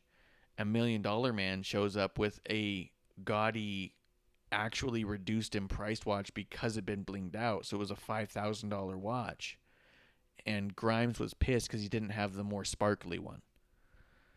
And so Clump's like, I love it on the level that he wants the shittier things and doesn't even realize it. Like... Yeah. So the idea he could be holding himself out, yeah. Yeah. That's why we love Cameron Grimes. I mean... Cameron Grimes! I get it. You guys get it. Yeah. Yeah. It's so good. It's only one place he's going let's see after... Yeah. I'm excited to see where it goes. And it's one of those things where the segment's been the same segment for like 8 weeks. And for whatever reason, it's good every time. Huh? You know? Like most of the time we see stuff over and over again. We're like, this is getting repetitive. Even with like Lily and Alexa, which we think has been acted out very well, there's definitely a point of it where the last couple of weeks has been like, okay, it's more of the same. We need something to change. With Cameron Grimes, we're like, it's more of the same. I never wanted to change. It's like, I need more. Yeah. Okay, can we make the segment a little back. longer? Yeah, play it back. I can eat pizza every day. Let's do it again. Yeah. Let's see. After that, we had Pete Dunne in an interview. I loved that Pete Dunne interview. I didn't listen Although to it. He does sound like Ringo Starr more and more. Prove me wrong.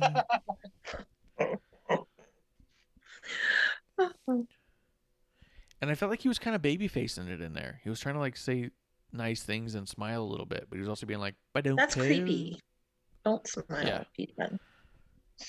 That's true. That's true. I'll Don't give you smile. that. You didn't hear it. Justin, did you listen to it? Yeah, the gist I got was he's still got his eye on the NXT title. Yeah. The whole interview just feels like it was just so you know. It's like just so you know, Pete Dunne's here. We're not forgetting Pete Dunne. It was just an interview to let you know Pete Dunne's still here, and that's it. And he's still being taken seriously, which is nice. Sometimes it's good just to have that. So, I think let's see. Alexander Wolf. The self Go ahead. tan. It's the No, the self self-tan's got tan. to go. That I think that was probably what made me like not be interested in what he had to say. All I know is if we absolutely. ever get Dunne versus Cross, I am all for Oh, that'll be amazing. it. I can't wait for that. If that ever happens, I swear I'm gonna love it. I want Ciampa and Cross. Is Again, another one. Yep. Mhm. Yep. Thatcher Cross would be dope. Ooh. Let's see. Killian Dane had a match with Alexander Wolf. Dane won, and then Imperium beat the shit out of Alexander Wolf, and then That's why he's Alexander gone Wolf now. was fired the next day. Yeah. Makes sense. That's the kind of poll they have. Oh, poor guy. That's their poll. What do you think about this? I liked it. It was overall good. I liked the whole thing. I thought the story was going to keep going. Now we see that it's not, so I'm a little shook by it all. Yeah. That's kind of all I had to say about that. What do you think about it, Amanda? Yeah. Now knowing that he was released today, I'm like, oh, okay. I'm like, oh, it kind of, I don't want to say it ruins it. It kind of puts a What a way to damper on die. it. I thought, because I was like, oh, this is kind of good. I'm kind of into the, now it's like, oh, I don't know. It makes me feel uncomfortable. But yeah, I mean, I liked where it was going to go, but now for me, it's weird. What do you think, Justin? It's crazy how now there's only 2 members of Sanity, and it's the one that's the couple left, and that's crazy. Like Eric Young's gone, now Wolf's gone. Freaking Sawyer Fulton, Madman Fulton was when he was in the group originally is gone. Like holy shit, Sanity was a great group, but I don't know how the fuck they fucked that up. Holy shit. But it was crazy because I didn't expect that. I thought they were just kicking him out of the group. I didn't know it was going to be something that was going to end up, him getting written off and then completely getting removed from the company. That was fucking nuts. But yeah, it was so crazy. It's interesting because now they have an opportunity to add another member. It felt sort of like when the club got murdered by the Undertaker and then they got let go, and you're like, well, shit. Like, I guess they're really dead then. Yeah. What a way to die.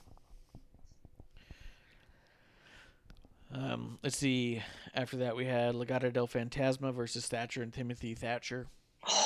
Oh, yes. This was fucking wild. This was Damn. Tim Thatcher just scares me when he smiles. Yeah, he's got the scariest smile in the world. Well, yeah, and he's a kind of scary man. I can see that. I mean, I also another side of Thatcher.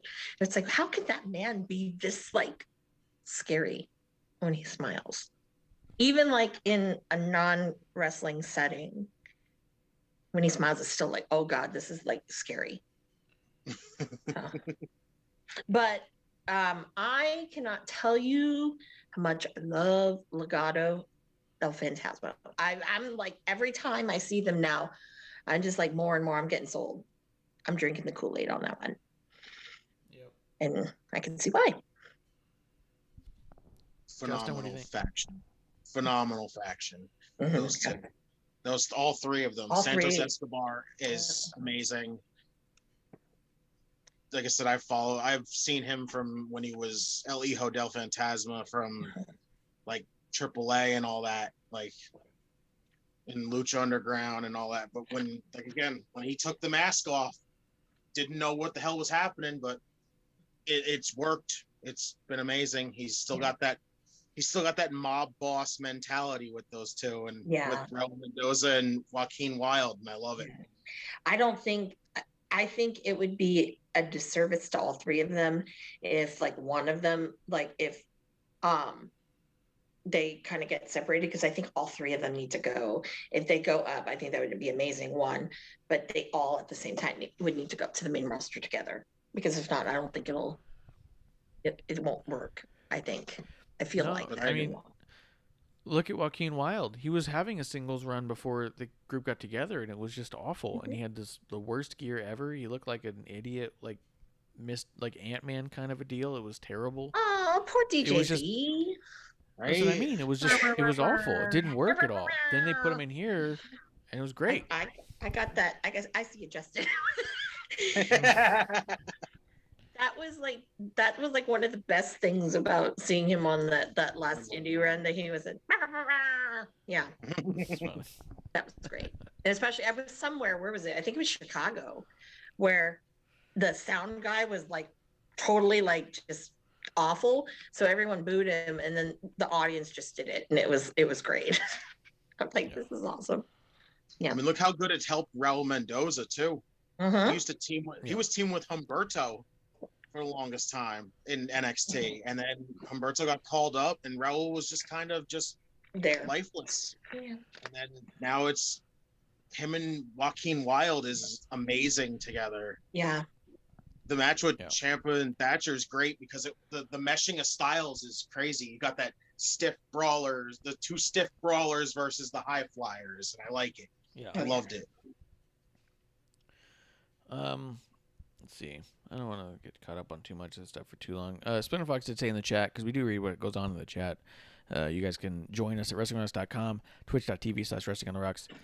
He says they brought Sanity to the main roster. That's what happened, which I think is a non-argument. It just doesn't make sense or hold up when you look at WrestleMania this year. And I think all of it was something like all but 2 matches had people exclusively who went through the NXT system.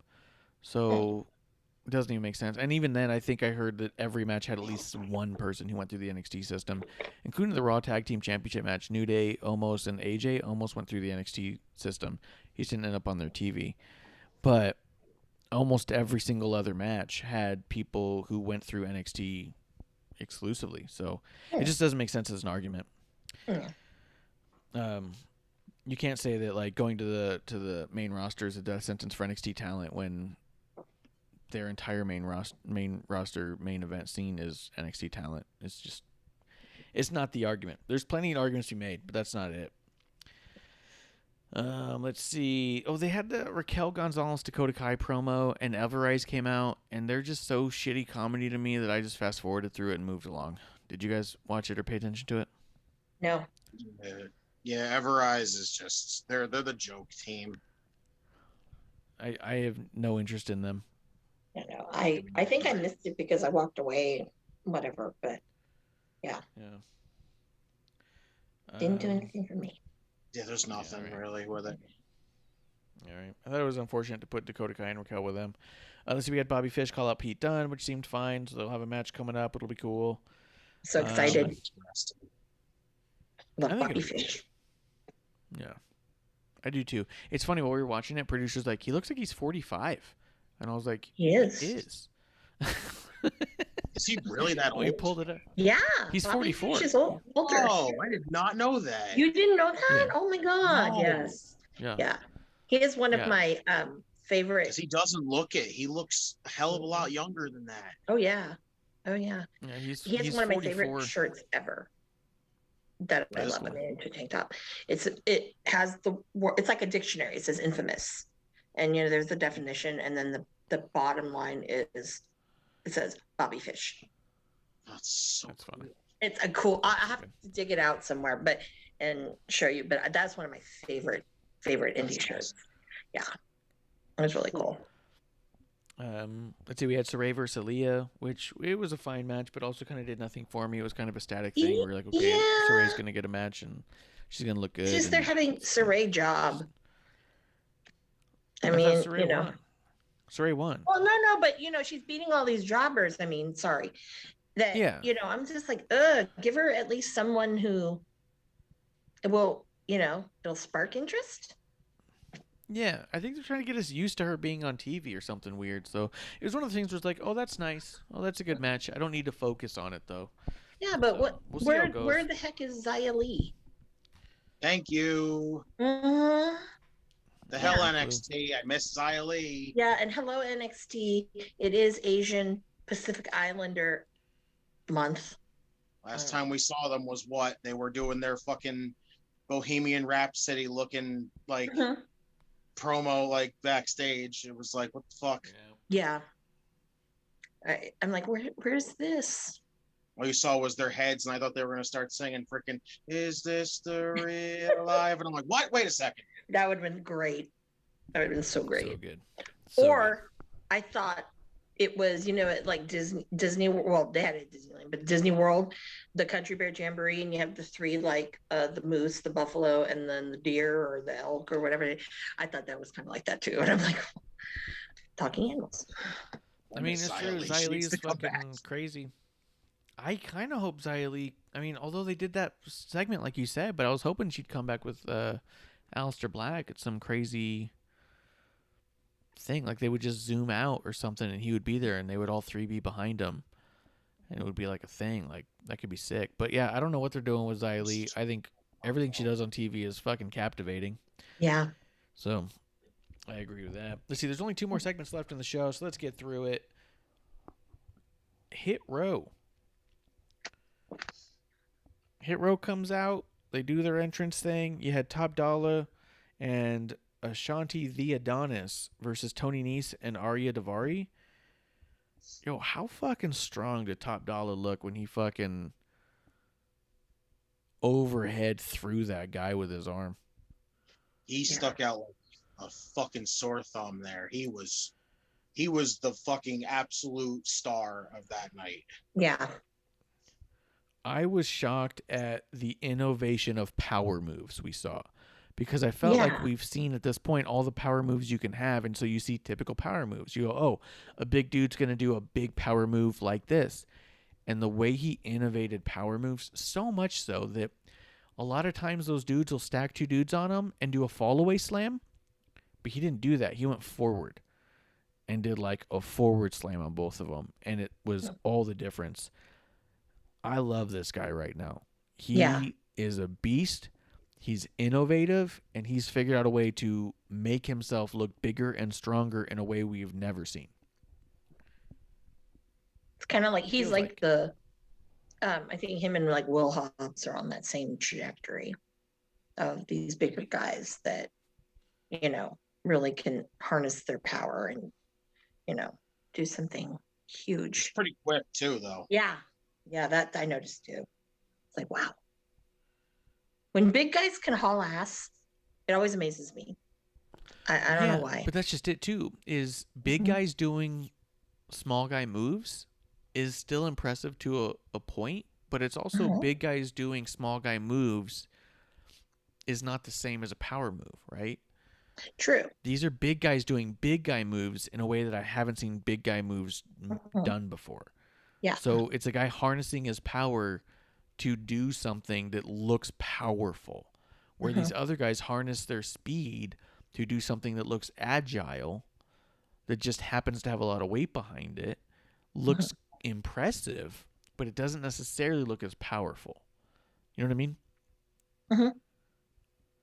So that's what I liked about him is he didn't do anything that agile. He really didn't. He was fast, but he wasn't agile, but he was powerful. And he grabbed you and threw you. And that was dope. Yeah, I was like, I had to rewind to see that again. It's just like, yeah. And his finish move was like a variation of the AA into a suplex. And that was sick. It looks like the Rude Bomb when Bobby Roode used to do it in Impact. I gotcha.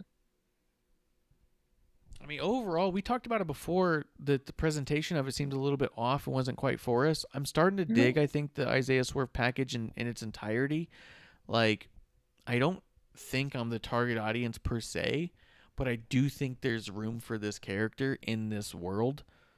And I think this idea of this guy who does music producing as his hobby because he's actually a professional wrestler and bringing that into the ring a little bit, I do think it's still a little funny that while someone's cutting a promo, the other people have mics and they're throwing in their little like, yeah, what? You know it. Like you would get in an old fucking 90s rap album. I do think that's funny, but I think there's absolutely a place for it, and I think it's working really well. I think, Amanda, if I remember correctly, you, me, and Clump all weren't sure about how we felt about it after we saw it last week. How do you feel about it this week? We weren't sure. Yeah, now it makes a little bit more sense to me. And I'm like, okay, I get it. But I don't know, maybe it was because in that studio setting, you're like, okay, well, all right, it's going to be like a little backstage segment all the time and not, yo, here we are. And everyone, had a little roll. So I was kind of like, wow, okay. I'd be curious to see more. It gives me NXT version of the Acclaimed to me, which I like, which I think I can go with. Yeah. Because Swerve, you got Swerve, who's phenomenal. Yeah. AJ Francis, freaking top dollar guy, looks like he could just tear you apart. Oh, yeah. Jonathan the Adonis is kind of my iffy guy because he just doesn't, I don't know what it is. Wasn't really like clicking with him too much. From his character, I agree, but in ring, I was impressed by him. I was like, oh shit. The way the match started with Adonis and Nice, I was kind of like, oh shit, how have I missed this guy? Like, he's good, and he's jacked, and he was moving. So, but I do agree with you from a character standpoint, he's the only one that I don't feel like I really understand his place in that group. Does that make sense? Am I off on that? Yeah. No, that's right. Right. And then what's her face? B-Fab there. Yep. What's her face? Jade Cargill, the NXT Jade Cargill. Yeah. I don't know. If she wrestles, it's the only way I can judge her and see how she is. Yeah. But I think it was more of when she speaks, I think it was more because you know how Jade Cargill is very like egocentric, and I think that there was that similarity. That's why I say that she is. But I can see that. I don't know. I'm starting to like it as far as its place in the show. I think it definitely makes part of the show feel different than the other parts of the show, and I think it's important. It's a definite money faction, that's for sure. Yeah. Yep. That brings us to the main event. North American Championship match, Johnny Gargano versus Bronson Reed. I'll start with Justin. What'd you think on this one, man? Fucking awesome. Insane. I love how Bronson Reed, even though he's a big guy, he sells for little guys like it's nothing. Like, it's amazing. I love Bronson Reed to me is just awesome. Like, I'm so happy he won the North American title. I feel like we've been waiting for this moment for a while now. We've been saying it for months on the show, have we not, Amanda? Yeah. Mhm, we have. For months, Yeah. we've been saying, when are we going to get him on with the NXT title? Uh-huh. Or not the NXT title, the North American title. That's what we've been saying since Yeah. since that fucking what was it, that Fatal 5-Way or whatever, to find a number one contender. We're like, just give him the title. What is he doing? Like, But even before that, though, yeah. yeah, I mean, it was probably, I'd say, even 2 months before, because that was at Takeover, right? The 5-Way. Yeah. It was one of the Yes. takeovers, yeah. So yeah, we were seeing it even before then, too. Yeah. Mhm. That's true. That's true. They Amanda, made what the do you right think of the match decision overall? at the time. They definitely It did. did. It just Amanda, felt what- like Johnny's time with the title was up, and it was time to move it on. Yeah. And they did it That's in a no meaningful hatred way, to which Johnny was, I thought, Gargano, was good. but Yeah. as I like Johnny Gargano, but Yeah. it was time to move that title on. Hmm. Absolutely. Here's my fear going into the match is, with as much as they put over Johnny Gargano as being like their absolute best wrestler in the history of time, I didn't know how much the match would serve a Gargano or a Bronson Reed by barely squeaking by a win over Gargano, especially because he's been fucking stomping everybody on the way there. Mhm. I thought the reason you build a Gargano as being an unbeatable force the way that they do is that you have someone like a Bronson Reed who finally shows up and steamrolls them, and now you've made a star because you have a guy who has been a thorn in everybody's side just get absolutely crushed. It makes somebody big, right? But I was thinking, if they have this big back and forth, it's going to do more for Gargano to look like he's hard to beat than it will look like Bronson Reed looking like someone who can beat anybody, and how you can get the title off of him. You know what I mean? Mhm. Does that make sense? What I was surprised with and happy with is so much of this match was using the cage itself, was using Austin Theory, Yeah. was using shitty little tactics, was Gargano realizing he wouldn't have enough time and having to readjust. Uh-huh. It really made it look like Gargano was doing everything he could to use everything except for his wrestling ability to try to get one over on Bronson, Yeah. because he knew the leverage was on Bronson's side, which I thought was awesome, because this is the perfect match for this. This is a way that protects Gargano's integrity as a badass wrestler, but also highlights that Bronson Reed could have steamrolled him in any other match. Does that make sense? Oh yeah. Oh yeah. Definitely. One of my favorite spots was when the cage door slammed and smushed Austin Theory. I thought it was hilarious. I was dying. But Yeah. there was a lot of really great that I thought that Johnny, the way, actually both of them, him and Bronson Reed, it's just the way they used the cage.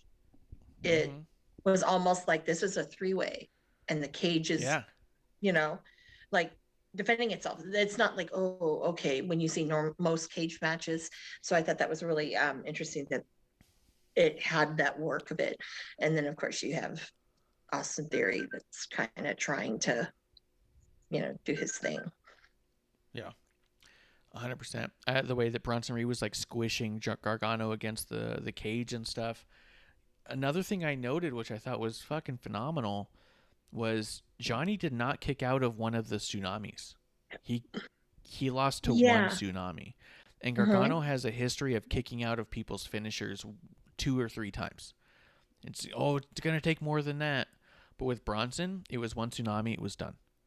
And I was like, yes, put over that move, because every time we see it, we fucking hold our chest, because it never looks like it's not crushing someone's skeleton. You know what I mean? Yeah, technically it was 2, because remember he did the one to his back when he fell off and he hit him. He did one to his back and then immediately went up and hit one right on him the right way. And but he didn't. But he stayed down on it, and I was so happy to see that. He stayed down and he didn't kick out of any of them, which I thought was amazing. Because yeah, it put it over. It put over the tsunami as like a fucking thing. So that means when someone finally kicks out of the tsunami, it's gonna be fucking unbelievable. You know? And I think a guy like Bronson needs that protection. He is such a special guy. The fact that he got so emotional with the win, we were talking about it before. Tuesday, I believe, talking about the win of Natty and Tamina, them crying when they got the tag titles and it being so legitimate. Dominic and Ray being so emotional when they won. This is another one where it's like it's really easy to buy in and believe when you know it means something to the people in the ring. And this is one of those moments where you knew that it meant an awful lot to Bronson, and it made it mean even that much more to us, you know? Absolutely. Like when I tweeted about it, I felt like it's really good when like the good people and people who just are like extremely like, I mean, all of them work hard, some harder than others, but when you see good people and you see that kind of genuine reaction, I mean, it gives me the feels. And I think that, that was very special. I really hope that they don't take the belt off of him really quickly. I really hope that he has it for a little bit. Yeah. But who knows? I think he needs to hold it for a while. Yeah, because the next person I see that would probably take it off of him and would actually legitimately kick out of the tsunami is your buddy, L.A. Knight. Yeah. I thought of that too. Yeah. He's the only person I can imagine. Yeah. I know. I thought about that too. Well, like, how are we getting 2 weeks no night? I was waiting for him to come down the aisle. Bronson's all, and to come, oh, let me tell you something. I was waiting for that. Let me talk to you. Let me talk to you. Yeah, I was waiting for 100%. that. Yeah. So maybe we'll get that next week. Maybe. Here's the thing, though, is LA Knight's the only person I could think of who I could see taking that title off of Bronson. Yeah. No one else makes sense. Maybe Dexter Lumis, maybe, but he's in this like that doesn't seem childish story, right? No. What's he gonna do? But here's the deal: is I don't want LA Knight to beat Bronson Reed yet. No. You know what I mean? Like I want that months away. I'd rather see LA Knight with like a world championship. Like just move past him. I want to see LA Knight with like the world title, and then see Bronson Reed move on from the NXT title or the North American title, and say I want that NXT championship, and then to see that match between Bronson and LA Knight, and I could see Bronson taking it there and LA Knight going on his way, you know. But I mean, I could see a lot of things. Yeah, I think NXT's missing him in the last 2 weeks. You're satisfying me more than words can say with Cameron Grimes, but the icing and the cherry on top of the icing is LA Knight. Sorry, I didn't do it right. Yeah. Do the fingers. Yeah. 100%. Love it. Yeah. I don't know what they're doing with him right now, but yeah, they've got a stacked roster. I mean, that's all it comes down to is everyone they have top to bottom in there. You just go like, how is this person not a champion? Like, how do you? I mean, no wonder a company has 11 championships. You have everyone who deserves one. Like, but, and then when you have people like 6 year senior in high 6 year senior Johnny Gargano, and then you have, but I like what Chump's doing right now with Thatcher, so I wouldn't trade that for anything. But when you have someone like Johnny, it's like, well, okay, well, what do you do now? Yeah, why does he Can't need a send title? him What does that up. do for I anybody? mean, yeah. In theory, go for the tag titles. Yeah. Maybe. I agree. Yeah. I agree. Well, was there anything else from the show that you thought we did not hit on? No, just the lack of LA Knight. And was that who was the woman who came out into the ring with Bronson? That's his wife. Okay. I just wasn't sure. I thought maybe, but I didn't know. And sometimes sometimes they bring out like sisters and stuff. So no. That was his wife. Yeah. That's awesome.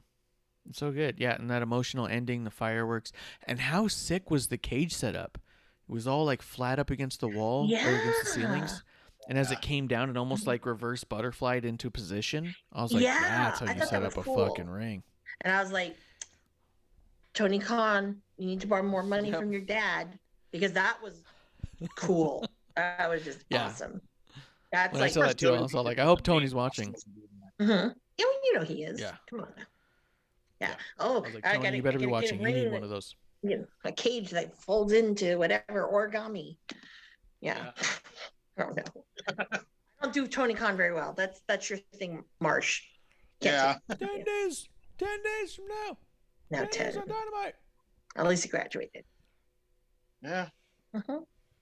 He added an extra day on there. That works. I know, right? I'm like, oh, guess 9 days isn't good enough anymore. I mean, Bishop had to be the wise ass because freaking Marsh was doing the 9 days thing, and then freaking Bishop had to add +1 bottom. What?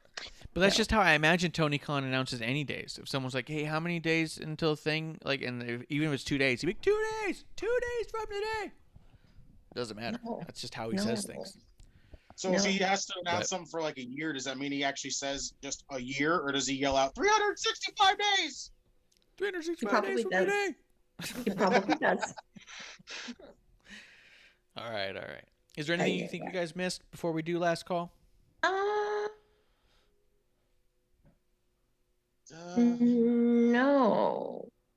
No. Yeah, no. Yeah, I can't think of anything. I mean, not a lot to say. There's a lot of, shocking news, not so shocking news. You can figure out which ones I'm talking about. Yeah. So. Yeah. Well, but, I mean, all sounds good to me. Amanda, tell people where they can find you. Well, you can you can't find me here in my secret location, but you can find me on Twitter and Instagram at Ms. Amanda Jane with a Y. And just in time, curator of the IWC, the dawn of this side of the IWC. How can people find you, Justin? You can find me on Twitter at JustinTime211. Do you have anything coming up? No, actually. Have you been on Good Cop, Bad Cop yet? Yeah, just that one time so far. All right. They're talking about putting names in like a raffle, like putting names all together and doing like a redraw. So we're gonna end up doing like different people. So we're gonna get to go on with extra people, like different people, which will be awesome. That'd be neat. It was a fun show. I was on Good Cop, Bad Cop. I believe it was their last week's episode. I don't remember all the days they put out episodes. Is it twice a week or once? Just once. It's Sundays. They usually come out with it. Sundays? Okay. Yeah. Yeah. I just catch it when I catch it. I don't listen to everybody's thing. I'm pretty busy lately. We should make you watch Double or Nothing. We should do a watch along. Maybe we will. Because if somebody were to come out in an outfit that was, Dreamy Sigh, you could see the live reaction. Oh, God, that would be money. That's money. It's a good point. We'll see. We'll talk about it. Yeah, if someone saw me, just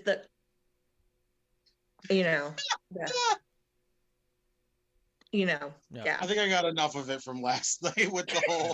I still can't get over Ricky Starks in his sexy little suit, and I'm like, yep, she's having a moment.